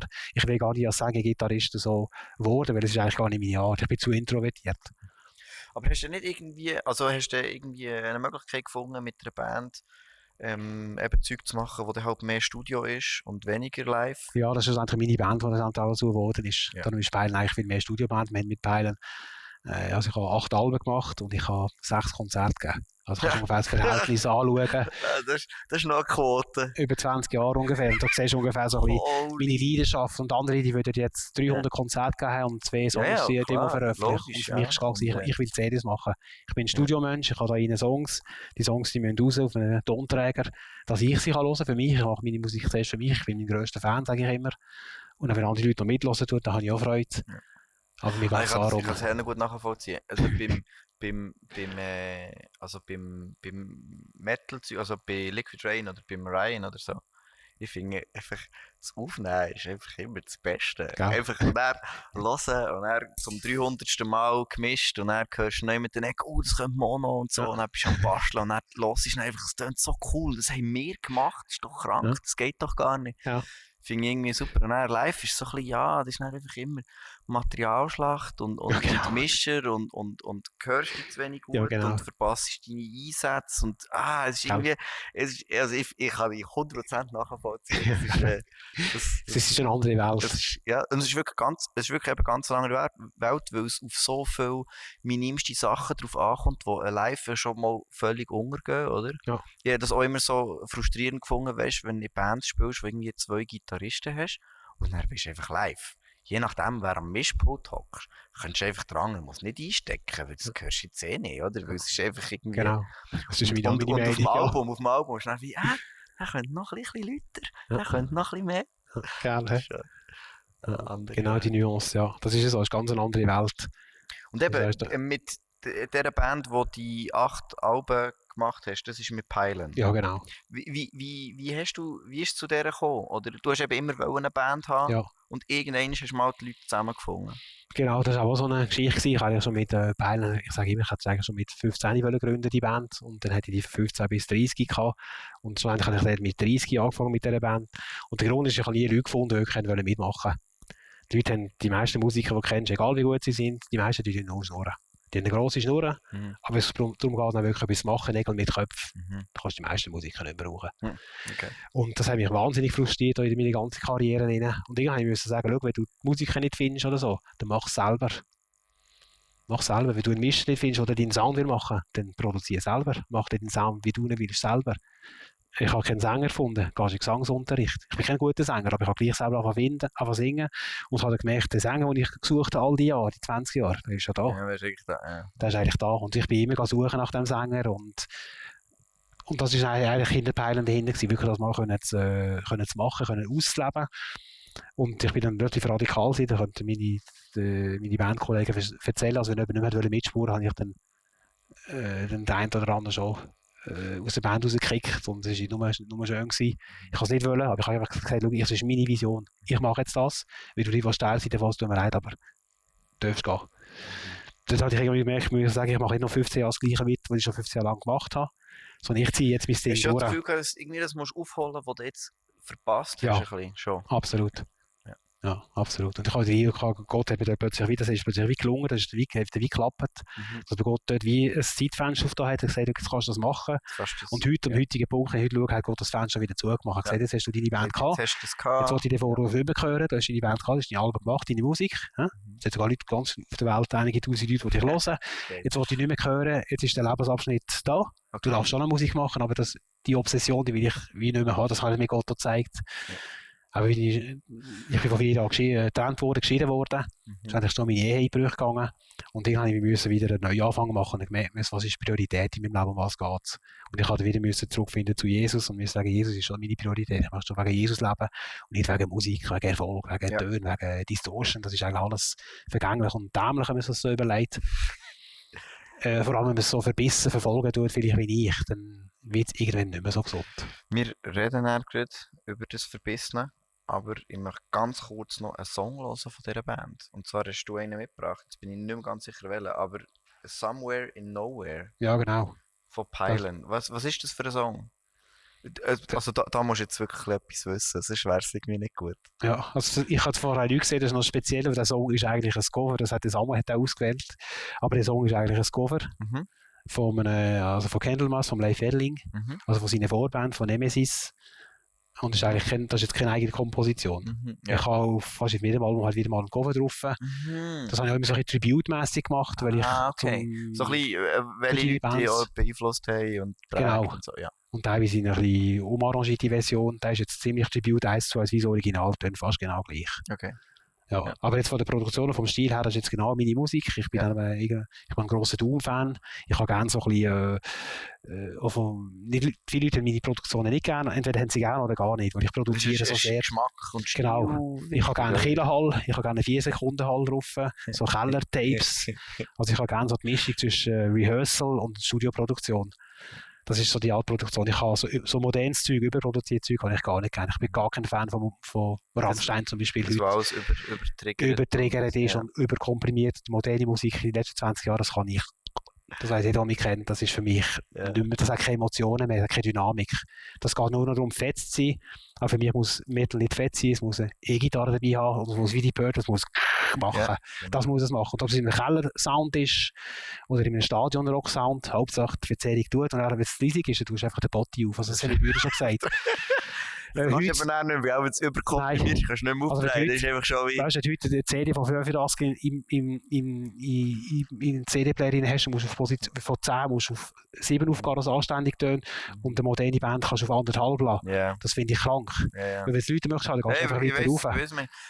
Dynamik, die Purple zum Beispiel, das wir vorher gelassen haben, das Speed King, die haben nur sie selber, das haben sie selber gemacht. Die haben langsam einfach spielen, alles Dynamik selber gemacht. Und heute gehst du in einem Studio, da wird Kompressor eingesetzt und dann wird das Zeug aufgepusht, dann wird eine Wand gemacht. Und ich finde, da geht ganz viel Leidenschaft und Emotionen verloren. Aber eben darüber könnte man stundenlang streiten. Also ich habe Das ist eben sein Ding. Ich finde es hässlich, so moderne Produktionen. Ja. Darum Thunder Pine und so ist alles gewollt. Also ich habe das Gefühl, ich habe kein Budget gehabt, alles gewollt. kein Budget, Das ist nein, alles das gewollt. muss so sein. Ich habe keine Rammstein-Produktionen wollen. Da wäre ich rausgerannt und Studio hätte gesagt, nein, komm, weg, war der Retro da, nichts mit mir, oder? Sehr gut. Nein, ich habe auch schon überlegt, wenn so einen alten CD-Player, den ich noch einen hatte daheim, und dann die CDs laufen irgendwie immer so vom 30 bis auf das 35. Und dann denke ich, das ist einfach absurd. Also weißt du, irgendwie, Ja. der Drucker kommt einfach nicht mehr und drüber denke ich, wer hat sich das überlegt? Das ist wirklich wie, es hat sich auch so aufgeschaukelt und dann irgendwann ist es halt einfach der gewesen. Das ist wirklich wie, ist noch absurd. Dann ja, bei meiner eigenen, ich habe mal eben selber so eine Celtic-Folk-CD aufgenommen, gell? Und dann bin ich halt online gelesen, wie man dann mit der Komprimierung und was, auf welchem Format. Und ich habe natürlich nicht Hennen komprimiert, weil ja, es ist Volk, was wollte ich komprimieren? Und dann habe ich von Bahnen die Rückmeldung bekommen, so wie, sie haben jetzt das erste Mal müssen, weißt du, die Anlage. Aufdrehen. Ja, es ist einfach so der Moment, so, ja, genau. Also, wir hören Pylon, Somewhere in Nowhere Ja. und reden dann weiter über das, was du angetönt hast. Du bist ja schon wieder den Faden verloren. Also wie es dann wieder wie der Jesus dann kommt und sagt, jetzt ist im Fall finito mit dem Zeug. Das, genau, nach dem Song. Gut. Pylon.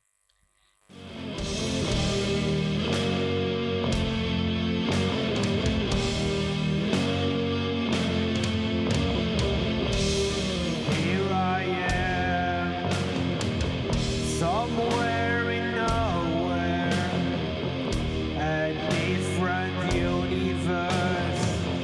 Behind all sins, I'm captured in my dreams, in this lonely place, to find the morning light, to be me. This labyrinth of my own feelings amidst the ocean, but west shore,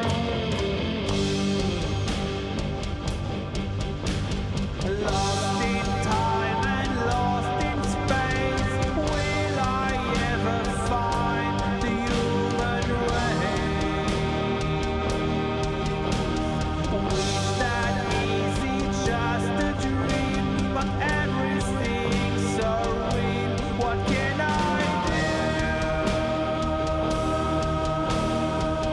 My dreams, my prison.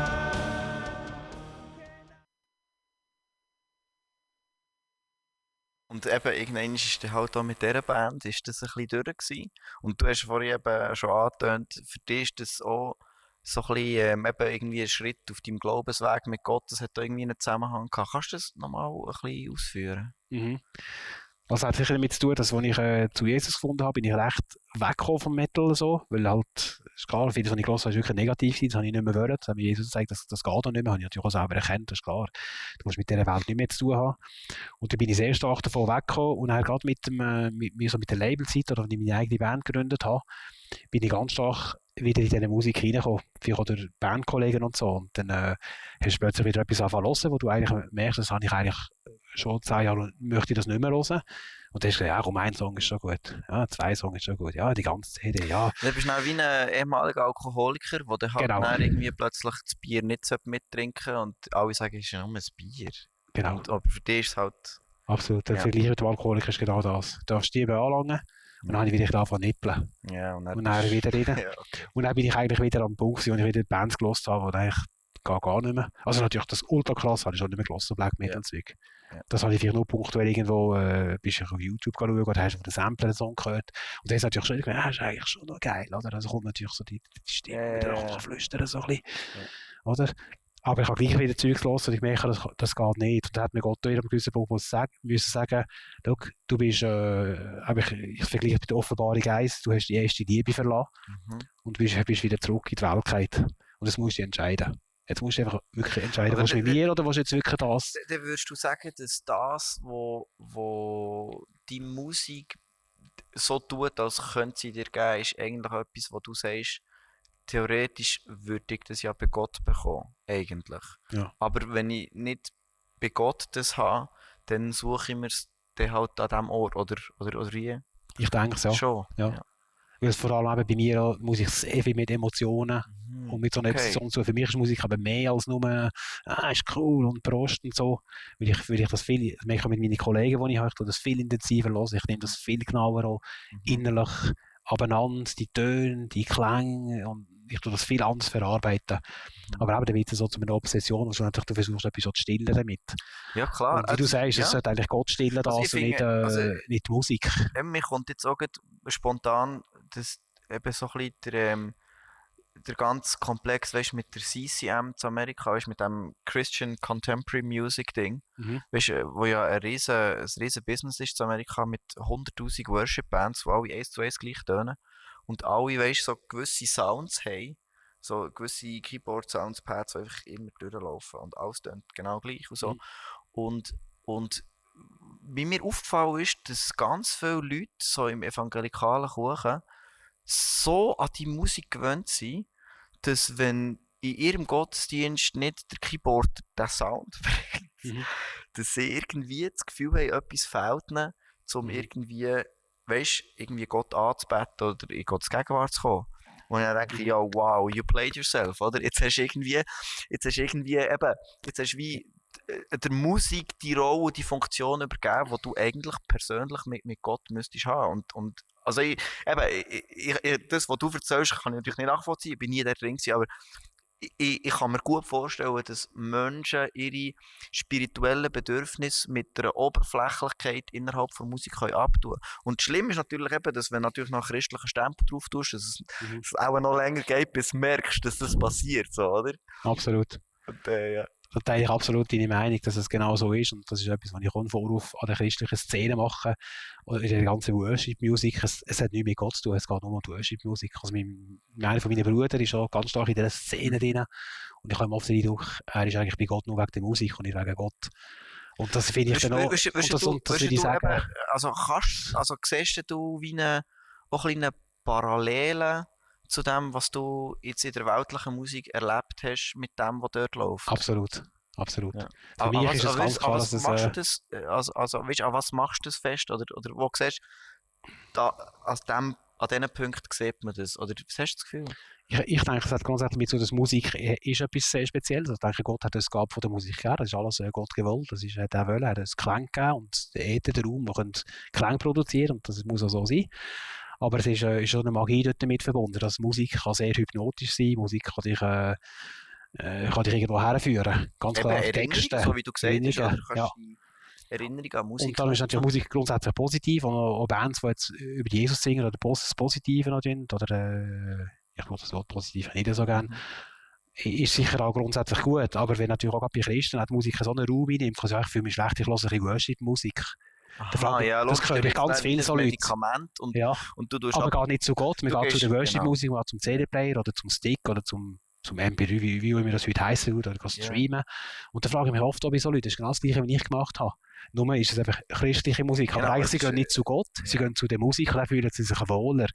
Und dann muss ich sagen, das möchte ich nicht. Und da bin ich auch sehr skeptisch gegenüber dieser ganzen Worship-Szene. Aber die Frage ist ja eben grundsätzlich, wenn du sagst, es geht ihm schlecht, dass du, weil du schon gesagt hast, für dich war Metal wie so ein Ventil früher, oder dass du dann irgendwann schon vermerkst, ja, aber Moment, das ist ja nur, ich tue mehr auf der Oberfläche ein Gefühl so zu weglegen, dass es wieder geht bis zu der nächsten Dosis Metal, oder? Und das kann ja auf Dauer halt nicht funktionieren. Absolut. Bis du dann irgendwann schon an den Punkt bist gekommen, wo wie Gott sagt, hey, jetzt geht es einfach nicht mehr. Jetzt musst du wirklich mal, jetzt musst du die Sache mal angehen. Jetzt brauchst du wirklich mal mehr, oder? Ja. Genau. Das habe ich wieder mal jetzt erkannt wieder im Leben. Wirklich, Gott sei Dank muss ich mich zuwenden. Das mache ich jetzt ganz intensiv. Und es ist interessant, wie ich schon am Telefon gesagt habe, ich höre eigentlich heute fast kein Metal mehr. Ich habe kein Bedürfnis mehr danach. Es interessiert mich auf eine Art auch nicht mehr gross. Weil es halt einfach nicht mehr die gleiche Rolle hat, wie es Alben hat für dich. Genau. Ja.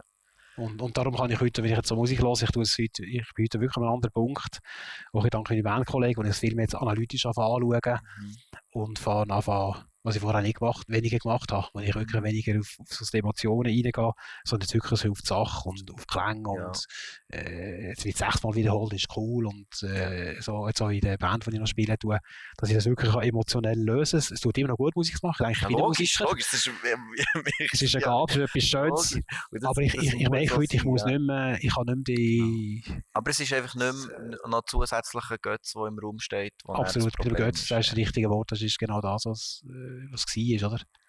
Ja. Aber ich verstehe es, es macht auch Sinn, oder? Es ist wie eben die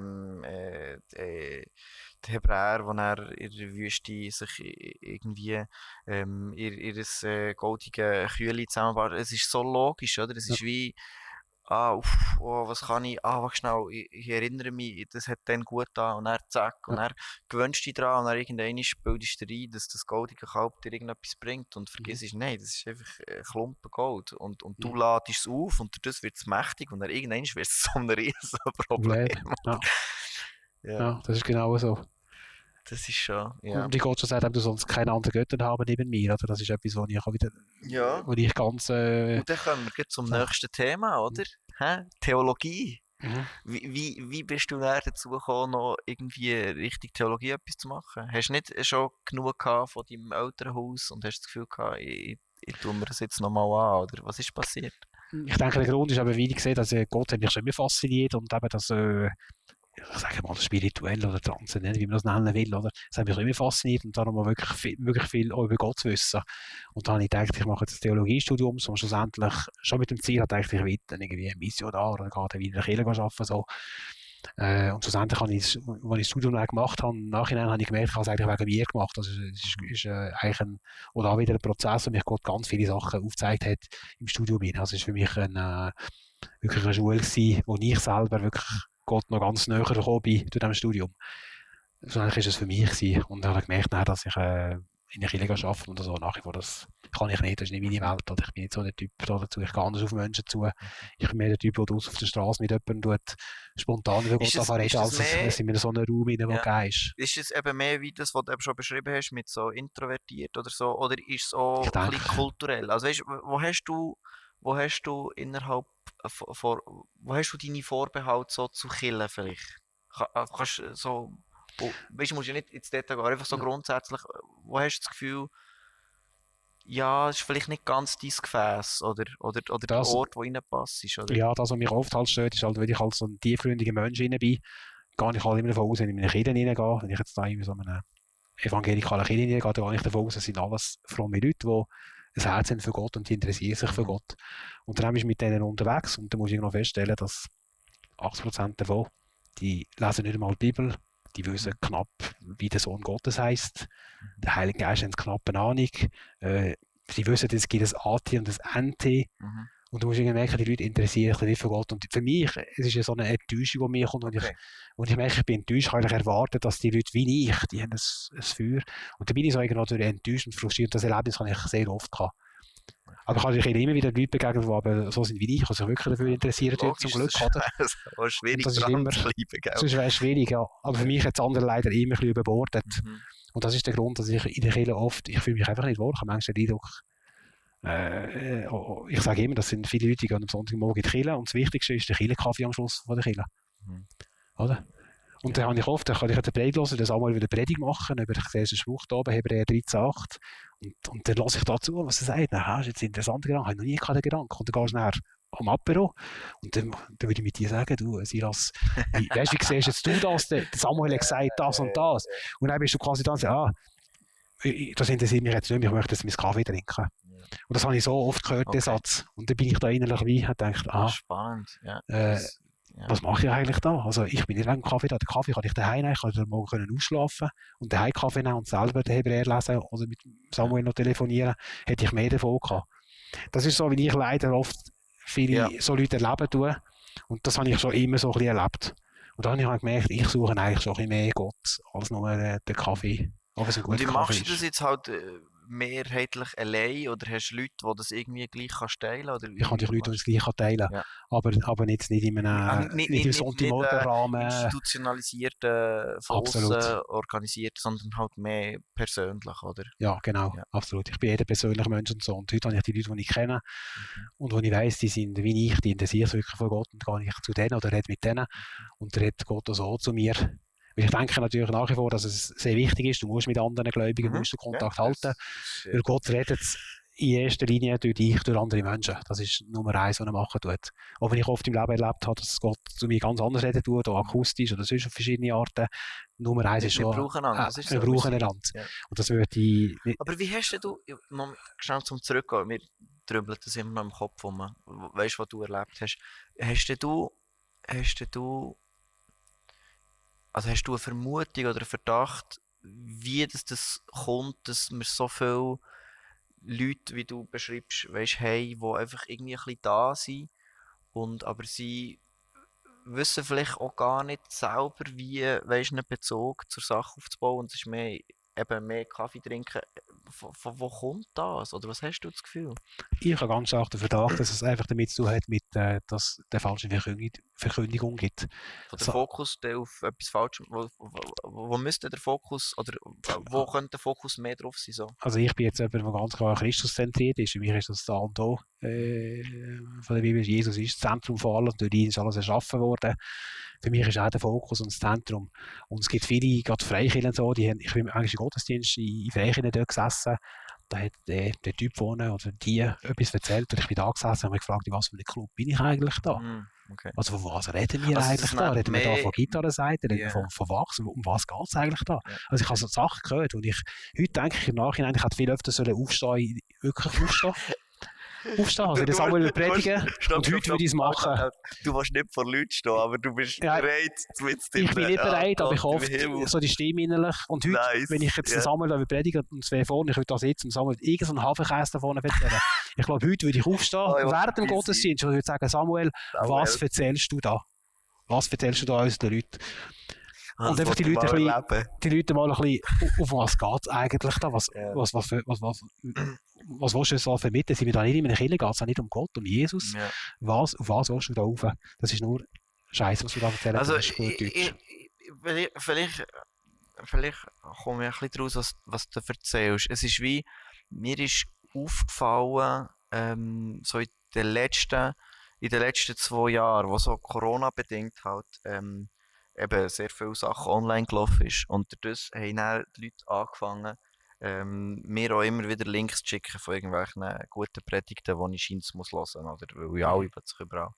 Und ich hatte so viel Zeug, die ich einfach nach 5 Minuten schon abgestellt habe, weil ich einfach gedacht habe, wie, was hat jetzt das mit dem Christentum zu tun? Also weißt, ganz viel so einen Fokus auf so Selbsthilfezeug, weißt, so wie du musst die Selbstwert in den Griff bekommen oder irgendwie du musst mehr Sagen haben oder du musst irgendwie, weißt, so positives Denken, Zeug, alles nett und auch psychologisch sicher wertvoll, aber es ist einfach wie, und dann einfach immer gedacht, ja, ich könnte jetzt die Predigt 1:1 erzählen, ich könnte einfach überall den Jesus und den Heiligen Geist rausstreichen.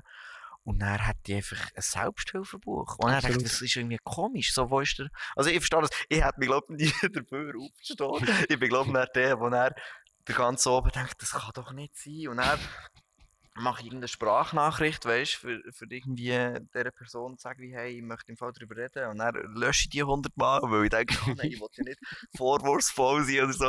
Also ich habe keine Mühe, aber ich kann so ein bisschen nachvollziehen, was du meinst. Und ich komme mir dann schon ein bisschen blöd vor. Und darum finde ich eben das Persönliche cool. Eben gerade mit dem Samuel so habe ich viele Gespräche und ich dann denke, yes, jetzt kann ich wieder einfach erzählen, was ich denke. Und ich muss es nicht, weißt, noch so verpacken, damit kein Schaden entsteht. Weißt, ich habe so das Gefühl, so viel im christlichen Kuchen, wenn ich sage, was ich denke, muss ich immer zuerst überlegen, welche Wörter brauchst du jetzt, damit nicht die Leute plötzlich Panik bekommen. Und du denkst, nein, ich habe mir einfach Gedanken gemacht, das ist alles in Ordnung. Theologie, was hast du für dich, was sind so ein paar Sachen für dich, die du persönlich hast gemerkt während dem Studium, das ist ganz wichtig geworden für mich? Das ist ganz wichtig geworden für mich. Oder sind es mehr generelle Sachen? Ich weiß es ja nicht.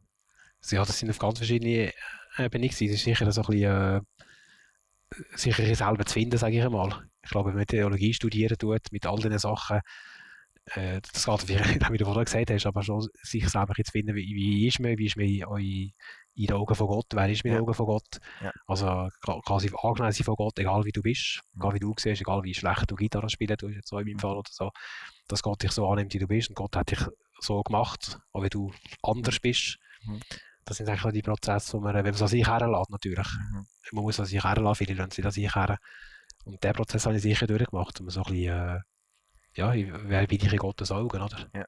Und erkennen, dass Gott ist gut, Gott ist grundsätzlich, Gott ist Barmherzigkeit, er ist geduldig, er hat auch die andere Seite.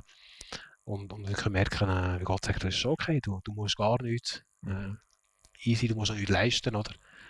Oder was auch immer, so verschiedene Sachen, die sich wieder im Laufe des Lebens irgendwo aufkumulieren. Bei uns Schweizer sowieso, wir sind eine wahnsinnige Leistungsgesellschaft. So in der Schule musst du immer der Beste sein, du musst immer der Schönste sein, du musst immer alles sein. Also habe ich vielleicht auch so einen lustigen Gedanken gehört, wo jemand in einem Podcast gesagt hat. Und dann hat er gesagt, wie, welche Eltern sagen zu ihrem Kind, hey, weißt du, wenn es Stress-Schultag hat, jetzt kommst du in die Schule und jetzt kannst du 9 Jahre einfach mittelmässig sein. Das wird cool. Nein, sondern alle Eltern bilden sich ein, dass ihr Kind dem muss besser sein als die anderen. Und das ist einfach mathematisch wie nicht machbar, oder? Das heisst, das ist einfach schon vorprogrammiert, dass dann einfach alle die ganze Zeit gestresst sind, oder? Genau. Ja.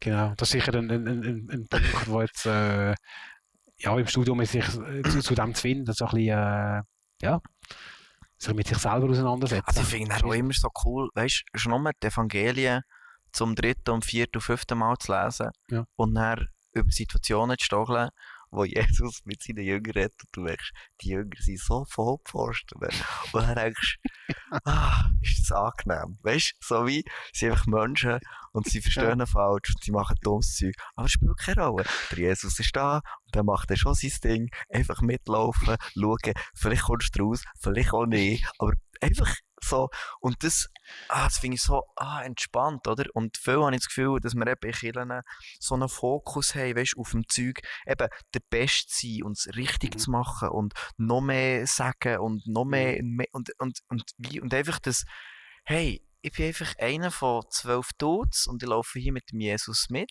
und ich bin der, der es auf meine persönliche Sicht falsch hat und der hat es auf seine Sicht falsch und in Kombination, eben wie du sagst, wir brauchen halt, finden wir es ungefähr raus, was er vielleicht ungefähr gemeint hat und dann sind wir glücklich, aber nein, weißt du, so, wir wissen genau, was in der Bibel steht und was es bedeutet, wir wissen es genau und weil du es ein bisschen falsch gedacht hast, hast du es nicht richtig geglaubt und das bekommst du kein Sagen, oder? Und du bist so...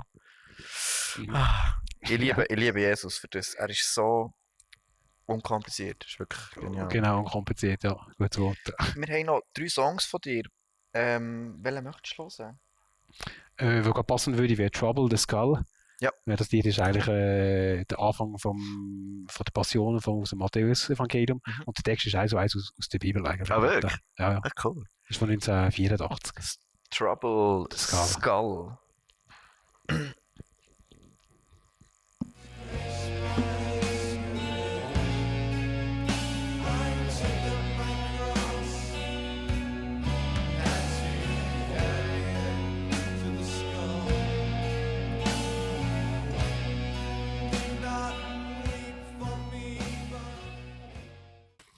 Ja, wir kommen auf in die Schlussrunde, Matt.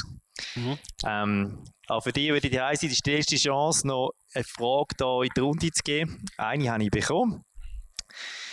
Die Frage ist, was würdest du von der Kirche dir mehr wünschen, wo sollte man weniger um einen heißen Brei reden? Wo sollte man weniger um einen heißen Brei reden? Was wünschst du dir, dass man eben nicht nur um einen heißen Brei reden? Gibt es so Themen? Ja. Wo wünschst du dir mehr Klarheit? Also grundsätzlich, ich denke immer wieder, dass wir wirklich wieder für mich kommt wieder zurück, einfach das Evangelium zu predigen, das wahre Evangelium. Was bedeutet das? Das bedeutet zusammen, dass wir gleich viel über Himmel wie über Hölle reden tun, zum Beispiel. Die ganze evangelikalische Kirche hat sich, denke ich, in den letzten, so wie ich es erlebt habe, in den letzten 20 Jahren, ist Hölle bei vielen gar nicht mehr Thema. Ich kenne ganz viele Leute, die sich Christen nennen, die glauben nicht an die Hölle. für mich nicht nachvollziehbar. Ich habe selber so Erfahrungen gemacht mit auch Nahtoderlebnissen und so. Die Hölle ist sehr real. Ich kann aus eigener Erfahrung herausreden. Und Jesus redet genau gleich viel von der Hölle wie vom Himmel. Das ist einfach so ein Beispiel. Wieso immer nur über den Himmel reden und über die Schoki-Seite und so alles zusammen. Viele Menschen werden leider auf der anderen Seite herkommen, das ist eine Realität. Und wir müssen die Leute erreichen, dass die Leute zu der Erkenntnis kommen, dass wir verloren sind, wenn wir in dem bleiben tun, dass wir Jesus brauchen, um zu unserem himmlischen Vater zurückzukommen. Und das wünsche ich mir, dass wieder viele einfach wieder wirklich das Evangelium und nicht alles versuchen umzudeuten. Ja, das ist nur ein Bild, das ist nur ein Gleichnis, das meint er nicht wörtlich. Oder? Doch, ich meine das sehr wortwörtlich. Also für mich ist es, ich nehme die Bibel den grössten Teil sehr wörtlich und dort, was nicht wörtlich ist, dort wissen wir alle, was nicht wörtlich ist, wo das Bild ist. Und das wünsche ich mir wieder viel mehr von der Kirche. Und das wäre schön, würde wieder zu dem zurückkommen. Und es gibt immer wieder so Bewegung in der Kirchengeschichte, die wieder kommt. Und heute denke ich, sind wir wirklich in einer Tiefe rein, wo wie Silas vorher gesagt hat, da wird über Segen geredet und das sind so Floskeln, oder wir wünschen uns Segen von Gott. Aber was heisst das? Das ist einfach so, aber so ein bisschen Gespürschmied-Zeugs. Man braucht nicht einmal die Bibel, die geschlossen auf dem Pult oben, man tut nur eine Predigt ablesen. Das Wort Jesus kommt nicht einmal vor, muss ich Ihnen sagen. Aber um was geht es eigentlich in diesem Verein? Aber es geht um das eine Buch, wo wir Bibel lesen tun, wo wir Bibel nennen tun, oder? Wo mit der Genesis anfängt, mit der Offenbarung aufhören tun. Und das ist das, was wir darüber reden müssen. Darüber diskutieren oder über Streiten, das gehört auch dazu für mich, Streitkultur auch wieder. Man darf verschiedene Meinungen haben. Nie, gell? Das sind wir nicht so stark. Nein. Und das ist für mich auch eine grosse Schwäche. Die Juden zum Beispiel machen das viel mehr. Die Juden, die streiten die ganze Zeit miteinander. Und viele Schweizer sind gerade so bruskiert. Ich finde das genial. Wenn da die zusammenkommen, die Leute, da wird geredet und die tun sich auf eine Art anschreien. Aber so entsteht nachher die Erkenntnis über Gott. Und nur, dass er sitzt und so, ja. Da kann der Heilige Geist nicht wirken. Also ich glaube, in der Bibel und im Glauben an Gott ist viel mehr Dynamik drin. Ich rede das wirklich von den Schweizer, weil ich ein Schweizer bin. Also sicher von den Schweizer, ich kann nicht alles reinnehmen. Und wir Schweizer, wir sind halt schon sehr so die so gemütliche Leute, die so da sitzen, so der Frontal predigt so und wir tun uns nicht hinterfragen, was der vorne sagt. Wir trauen uns eben noch nicht. Und doch, das müssen wir wieder viel mehr hinterfragen.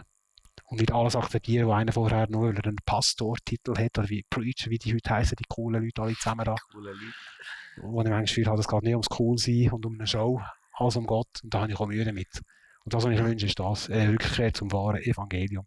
Und was es ist, die Bibel aufklappen und da findet man es. In den 4 Evangelien und in der ganzen Bibel. Der Paulus erklärt es nachher mit seinen komplizierten Briefen. Mein Lieblingsbrief ist der Hebräerbrief. Auf dem gehe ich, weil ich sehr stark so ein jüdisch denken tue, so vom Typ her. So. Spricht auch mich total an. Im Hebräerbrief gehe ich total auf. Oder? Das ist unheimlich komplex, was da drin steht. Und dass wir uns wieder auf so Sachen fokussieren, aber tiefgründig und nicht nur so ein bisschen Gott ist Liebe. Das ist schon gut und recht, Gott ist schon Liebe, aber es ist nicht alles. Es geht noch ein bisschen, doch noch. Oder? Aber über Theologie, wie du weißt, wenn man Theologie studiert, man könnte 100 Jahre studieren. Du hättest nicht annähernd die Bibel durchgemacht. Du könntest 400 Jahre studieren von deinem Leben. Du würdest nicht einmal die erste Seite passieren. Ja, oder? Und dann kommt noch eine 2000-jährige Tradition von ganz vielen Leuten, die ganz viel auch noch geschrieben haben. Und schon nur das überhaupt ansatzweise zu orten, was es überhaupt schon mal als Gedanke gegeben hat. Ja. Aber nicht das Gefühl, nein, ich habe einen Vers gelesen, ich weiß genau, was es bedeutet. Ja. Okay, ich merke immer wieder, dass ich eigentlich doch auch ein sehr Schmalspur-Theologe bin. Obwohl ich glaube, ja, wenn merke ich, es ist mir aber gut, wieder andere Leute zu haben. Und merke, ja, Scheiße, das habe ich ja noch gar nicht geschnallt. Oder das, ich müsste in die Sachen sollte ich mich auch wieder mal vertiefen und so.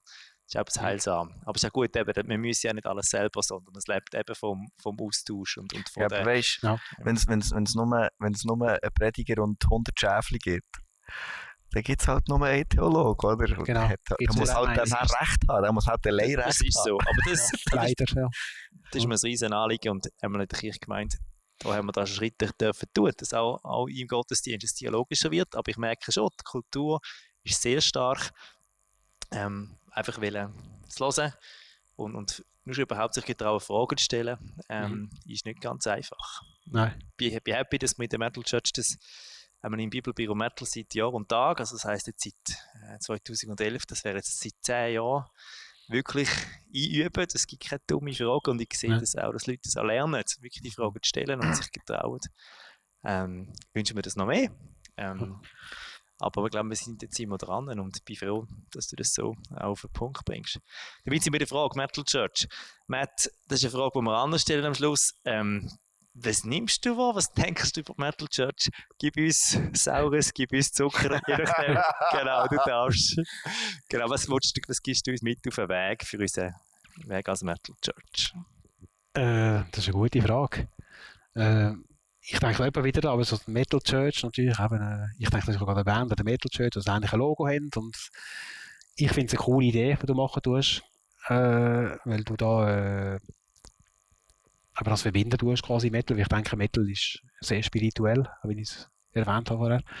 Und darum, wo wir bei Spiritualität sind und egal oder Okkultismus sind wir bei Gott, weil schlussendlich ist das, hat das gerade die öffnete Tür und merken, da geht es nicht nur um das da, es geht um das, was zwischen Himmel und Erde ist. Und darum ist es eine gute Kombination, das zu verbinden. Und ich finde es grundsätzlich positiv. Ich denke auch da, ganz wichtig ist, dass es Botschaftsstimmen tut. Das ist für mich wirklich ein Sound auch. Dass egal wer dort predigen tut oder was der Umgang drinnen ist, dass man sich wirklich um Gott, um Jesus drehen, sich getraut, da wirklich das drin zu haben und dass nicht plötzlich die Band von dort im Mittelpunkt steht oder die Bewegung als solches im Mittelpunkt steht. Weil dann hast du auch wieder den Weg verloren, dann willst du auch wieder abdriften. Plötzlich hast du so einen riesen Erfolg und es kann sein, dass du plötzlich auch wieder von Gott wegkommst und das ist die einzige Gefahr. Aber sonst finde ich es eine coole Idee, dass man da damit auch Leute kann, erreichen kann, Leute, die ich kenne, wo dich zum Beispiel als Pfarrer schon gebucht haben, die eigentlich nicht von dem kommt. Also gesagt, wir hören Metal, wenn wir das heiraten, wir brauchen einen Metal-Pfarrer. Wir gehen jetzt Google Metal-Pfarrer und dann kommt der Samuel Hug. Da haben Leute schon gesagt, das ist ja fantastisch. Oder? Du weißt, du bist auch gebucht worden. Und dort kannst du wieder Menschen erreichen, darüber, mit dem Evangelium. Und das soll also eigentlich unser Ziel sein. Ich sage immer, das Ziel ist immer das. Es ist, wenn ich mit jemandem rede oder über Metal, dann kommst du ganz schnell eben auf diese Symbolik und aufs Spirituelle. Und ich greife das immer auf und sage, oh, jemand, der ein Atheist ist, aber wieso Menschen hat im Mittel so viel Symbolik? Und dann versuche ich immer wieder reinzubringen, schau, es hat, glaube ich, auch schon etwas mit Gott zu tun. Und darum finde ich Mittel eben schon noch cool. Weil es ist aber nicht, weißt du, du sagst, das ist nicht Underground, der Mainstream-Metal, und das spielt auch da damit. Und da hast du schon eine offene Tür. Und das soll unser Ziel sein, weil manchmal Leute einfach so herkommen und sagen, hoi, hast du Lust, über Gott zu reden? Mit dem Schweizer ist ein bisschen, Tschüss. das kannst du in Israel vielleicht machen mit orthodoxen Juden oder so. Oder mit Moslem kannst du es machen, die sofort sind die bei Gott. Das kannst du machen mit Moslem. Aber mit dem Schweizer, der wird dich mal so anschauen und wird sich gerade, was für eine Sekte bist du jetzt, kommst du her. Aber Metal kann eine offene Tür sein, oder? Du kannst auch reden, ich tue immer das Gespräch so leiten, dass ich irgendeinen Punkt reinbringe. Dann mache ich die Türen auf und immer wieder erstaunen, wie viele Leute vielleicht mal dabei gewesen sind oder gehört haben davon, sie machen sich Gedanken darüber. Und so tut mich Gott immer wieder führen. Und das ist das, was ich im Leben interessant finde, oder aber am Metal, dass du kannst, es gibt eine Möglichkeit, darüber zu reden, über Jesus schlussendlich. Und das möchte ich eigentlich. Und es ist sehr schön, wenn Leute sich wieder da entscheiden, schlussendlich für Jesus, oder wieder entdecken, wer er ist. Und das ist natürlich das Schönste, ja. Das hast du heute Abend gemacht, Matt. Merci vielmals. Ja, du hast von merci, Jesus erzählt, über dein Leben und die Glauben und die Wege auf und abs. Merci vielmals. Ja, bitte gern schön. Also mich hat es bewegt und berührt. Keine Ahnung, wie es euch gegangen ist. Wenn es euch gefallen hat, wenn es euch inspiriert hat, wunderbar. Wenn ihr das auch noch irgendwie zum Ausdruck bringen, wenn ihr am Schluss bei den Twin Codes, die eingeblendet wird, noch etwas abdrucken wollt, dann sagen wir merci. Aber an dem hängt sowieso nicht. Schön, seid ihr dabei gewesen. Ich habe am Anfang schon gesagt, das nächste Heavy Mental findet statt hybrid. Das ist am 14. Januar. Wir haben dann die Miriam und Elia Schmidt von Askara zu Gast, einmal ein Ehepaar. Die erste Frau endlich da an dem Tisch. Es ist dringend nötig. Nachher dann, im März haben wir dann wieder eine Frau, die Anna Höpflinger, Religionswissenschaftlerin und Metal-Forscherin. Das gibt eine ganz spannende, ich glaube, theoretische Auseinandersetzung. Und es geht um Beihäuser und andere spannende Sachen. Und nachher haben wir eine Sommerpause und im Oktober geht es dann weiter mit dem Timon Krokot. Der Timon ist Maler, er ist richtig gelernter Bühnenmaler. Er war Metal-Sänger und er macht ganze Haufen Plattencover und andere Kunst. Er kommt aus Deutschland extra zu uns. Ich freue mich mega drauf. Und im November, da haben wir dann die beiden Wosche-Brüder, der Micha und der Thomas, so Metaller von der ersten Stunde hier in der Schweiz auch. Und es geht auch um die Literatur, die der Thomas schreibt, Fantasy und Thriller. Das ist auch ein ganz spannender Abend. Dann. Das ist das Jahresprogramm nächstes Jahr von Heavy Mental. Unser nächster Live-Event, der findet morgen in einer Woche statt. 4. Dezember ist das nächste Heavy Sanctum im Soho. Wir haben Ascara und Change zu Gast als Konzertband und voraus Metal Gottesdienst mit der nicht Metal Church Band, sondern Melodic Confession heisst die Band neu, weil wir haben noch eine zweite Band, die jetzt da ist. Genau, und wie es zu dem Namen gekommen ist und der auch richtig einzusetzen, das wird auch am Samstag, am 4. Dezember stattfinden. Ich habe das Problem mit den Sachen da, darum muss ich immer ein bisschen hin und her. Wir haben es von den dummen Fragen gehabt, aber keine dummen Fragen sind, die wir lernen müssen, Fragen zu stellen. Für das haben wir eben das Bible Beyond Metal. Es findet auch im Dezember 2 Treffen statt. Eines in Niederbipp, eines in Wimmis. Bei diesem Treffen in Niederbipp, da gibt es wieder mal Game of Quotes. Wir werden uns spielerisch mit der Bibel beschäftigen und das Bibelwissen testen, aber vor allem auch erweitern mit Songs, mit Zitaten, mit Bibeltexten. Und Ende Dezember ist der Wimmis-Treffen. Thematisch ist das noch am Werden. Das können wir heute noch nicht sagen, was Nadine und der Bernie dort werden machen. Vielleicht sind wir am Jahresplanung machen in Sachen Ferien. Und zu diesem Thema hat uns der Silas noch etwas zu erzählen, das Angebot, das das nächste Jahr das erste Mal wird geben. Ja, also es ist ja so, ich gehe ja irgendwie im Schnitt 2-mal im Jahr auf Schottland und ich gehe ja sowieso.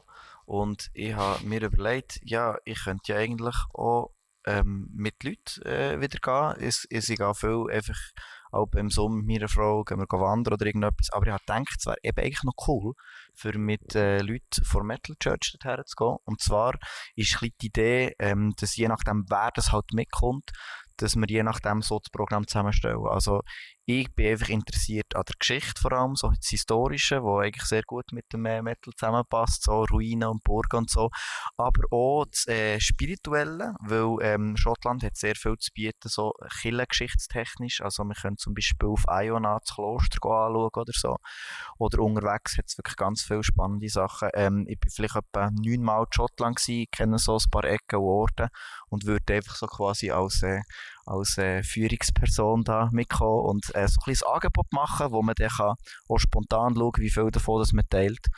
Und genau, es wird sicher cool, es gibt sicher ein bisschen Musik, es gibt sicher mal eine Whisky-Destillerie und es gibt mal Burgruinen und es gibt eben mal irgendwo in einer Kirche oder vielleicht sogar, wenn es klappt, je nachdem eben in einen Gottesdienst gehen. Genau. Wenn du interessiert bist, dann melde dich doch bei mir. Und zeitlich ist es so, dass ich leider ein bisschen an die Ferien vom Kanton Bern gebunden bin im Herbst. Das sind 3 Wochen. Und ich werde einfach schauen, dort, wo es die grösste Überschneidungsfläche gibt von denen, die mitkommen, dass wir das dann irgendwie reinmurksen eine Woche. Genau. Also sehr unkompliziert. Und ich werde einfach mit denen, die sich melden, quasi zusammen kurz schließen und dann werden wir zusammen entscheiden, was wir machen. Ich habe ganz viele Ideen. Ich kenne ganz viele schöne Orte und spannende Sachen, aber ich werde es einfach mit euch zusammen quasi besprechen. Melden bei mir, E-Mail. Die ist eingeblendet. Also ich glaube, es ist nicht unbedingt etwas zwingend auch für die ganz grossen Budget, gell, Silas, sondern es sollte auch mit einem beschränkten Budget mitzumachen sein. Also die Idee ist, dass man in Schottland, wenn man es genug früh bucht, eigentlich ziemlich günstig kann, wenn man nicht irgendwie ein 5-Sterne-Hotel will. Aber es gibt überall Herbergen und eben, wenn man Flug und so und Zug und alles früh bucht, dann kann man ziemlich Geld sparen. Genau. Silas muss einfach am 16. Oktober zurück sein für das Heavy Sanctum. Weiteres Datum zum Vormerken ist, es gibt nächstes Jahr endlich ein Sommercamp auf dem Rügel am Halwilersee in Senken, 15. bis 17. Juli. Meldet euch durch das Datum, fangt anstreichen in eurer Agenda, wo es eben auch Tiefgang gibt. Und wenn ihr merkt, hey, irgendwo von dem heute Abend ist etwas aufgebrochen oder sonst gibt es Sachen, die euch beschäftigen, wenn ihr merkt, da wäret ihr froh. Entweder weil ihr ein offenes Ohr braucht, aber vielleicht eben auch, weil ihr einfach froh wäre, dass wir jemanden für das beten. Wir haben ein Angebot mit einer vertraulichen Gruppe von Leuten, die beten. Ihr seht den QR-Code eingeblendet. Könnt ihr noch zurückscrollen, wenn ihr am Schluss von der Sendung das verpasst habt. Wir beten gerne für euch. Gebt uns doch eure Anliegen durch. Und dann sind wir, glaube ich, fast ganz am Schluss. Genau. Wenn ihr wollt auf dem Laufenden bleiben, es gibt eine Haufen Varianten. Wir haben einen E-Mail-Newsletter, wir haben einen WhatsApp-Broadcast, es gibt einen Google-Kalender, den man abonnieren kann. Es gibt natürlich Instagram und Facebook, alle schöne Sachen oder auch nicht so schöne Sachen. Wir versuchen das zu nutzen. Wenn ihr wollt auf dem Laufenden bleiben, sucht euch das passende Angebot aus. So, fertig geschnurrt. Merci vielmals fürs Zuhören. Auf ein anderes Mal. Behüt euch Gott.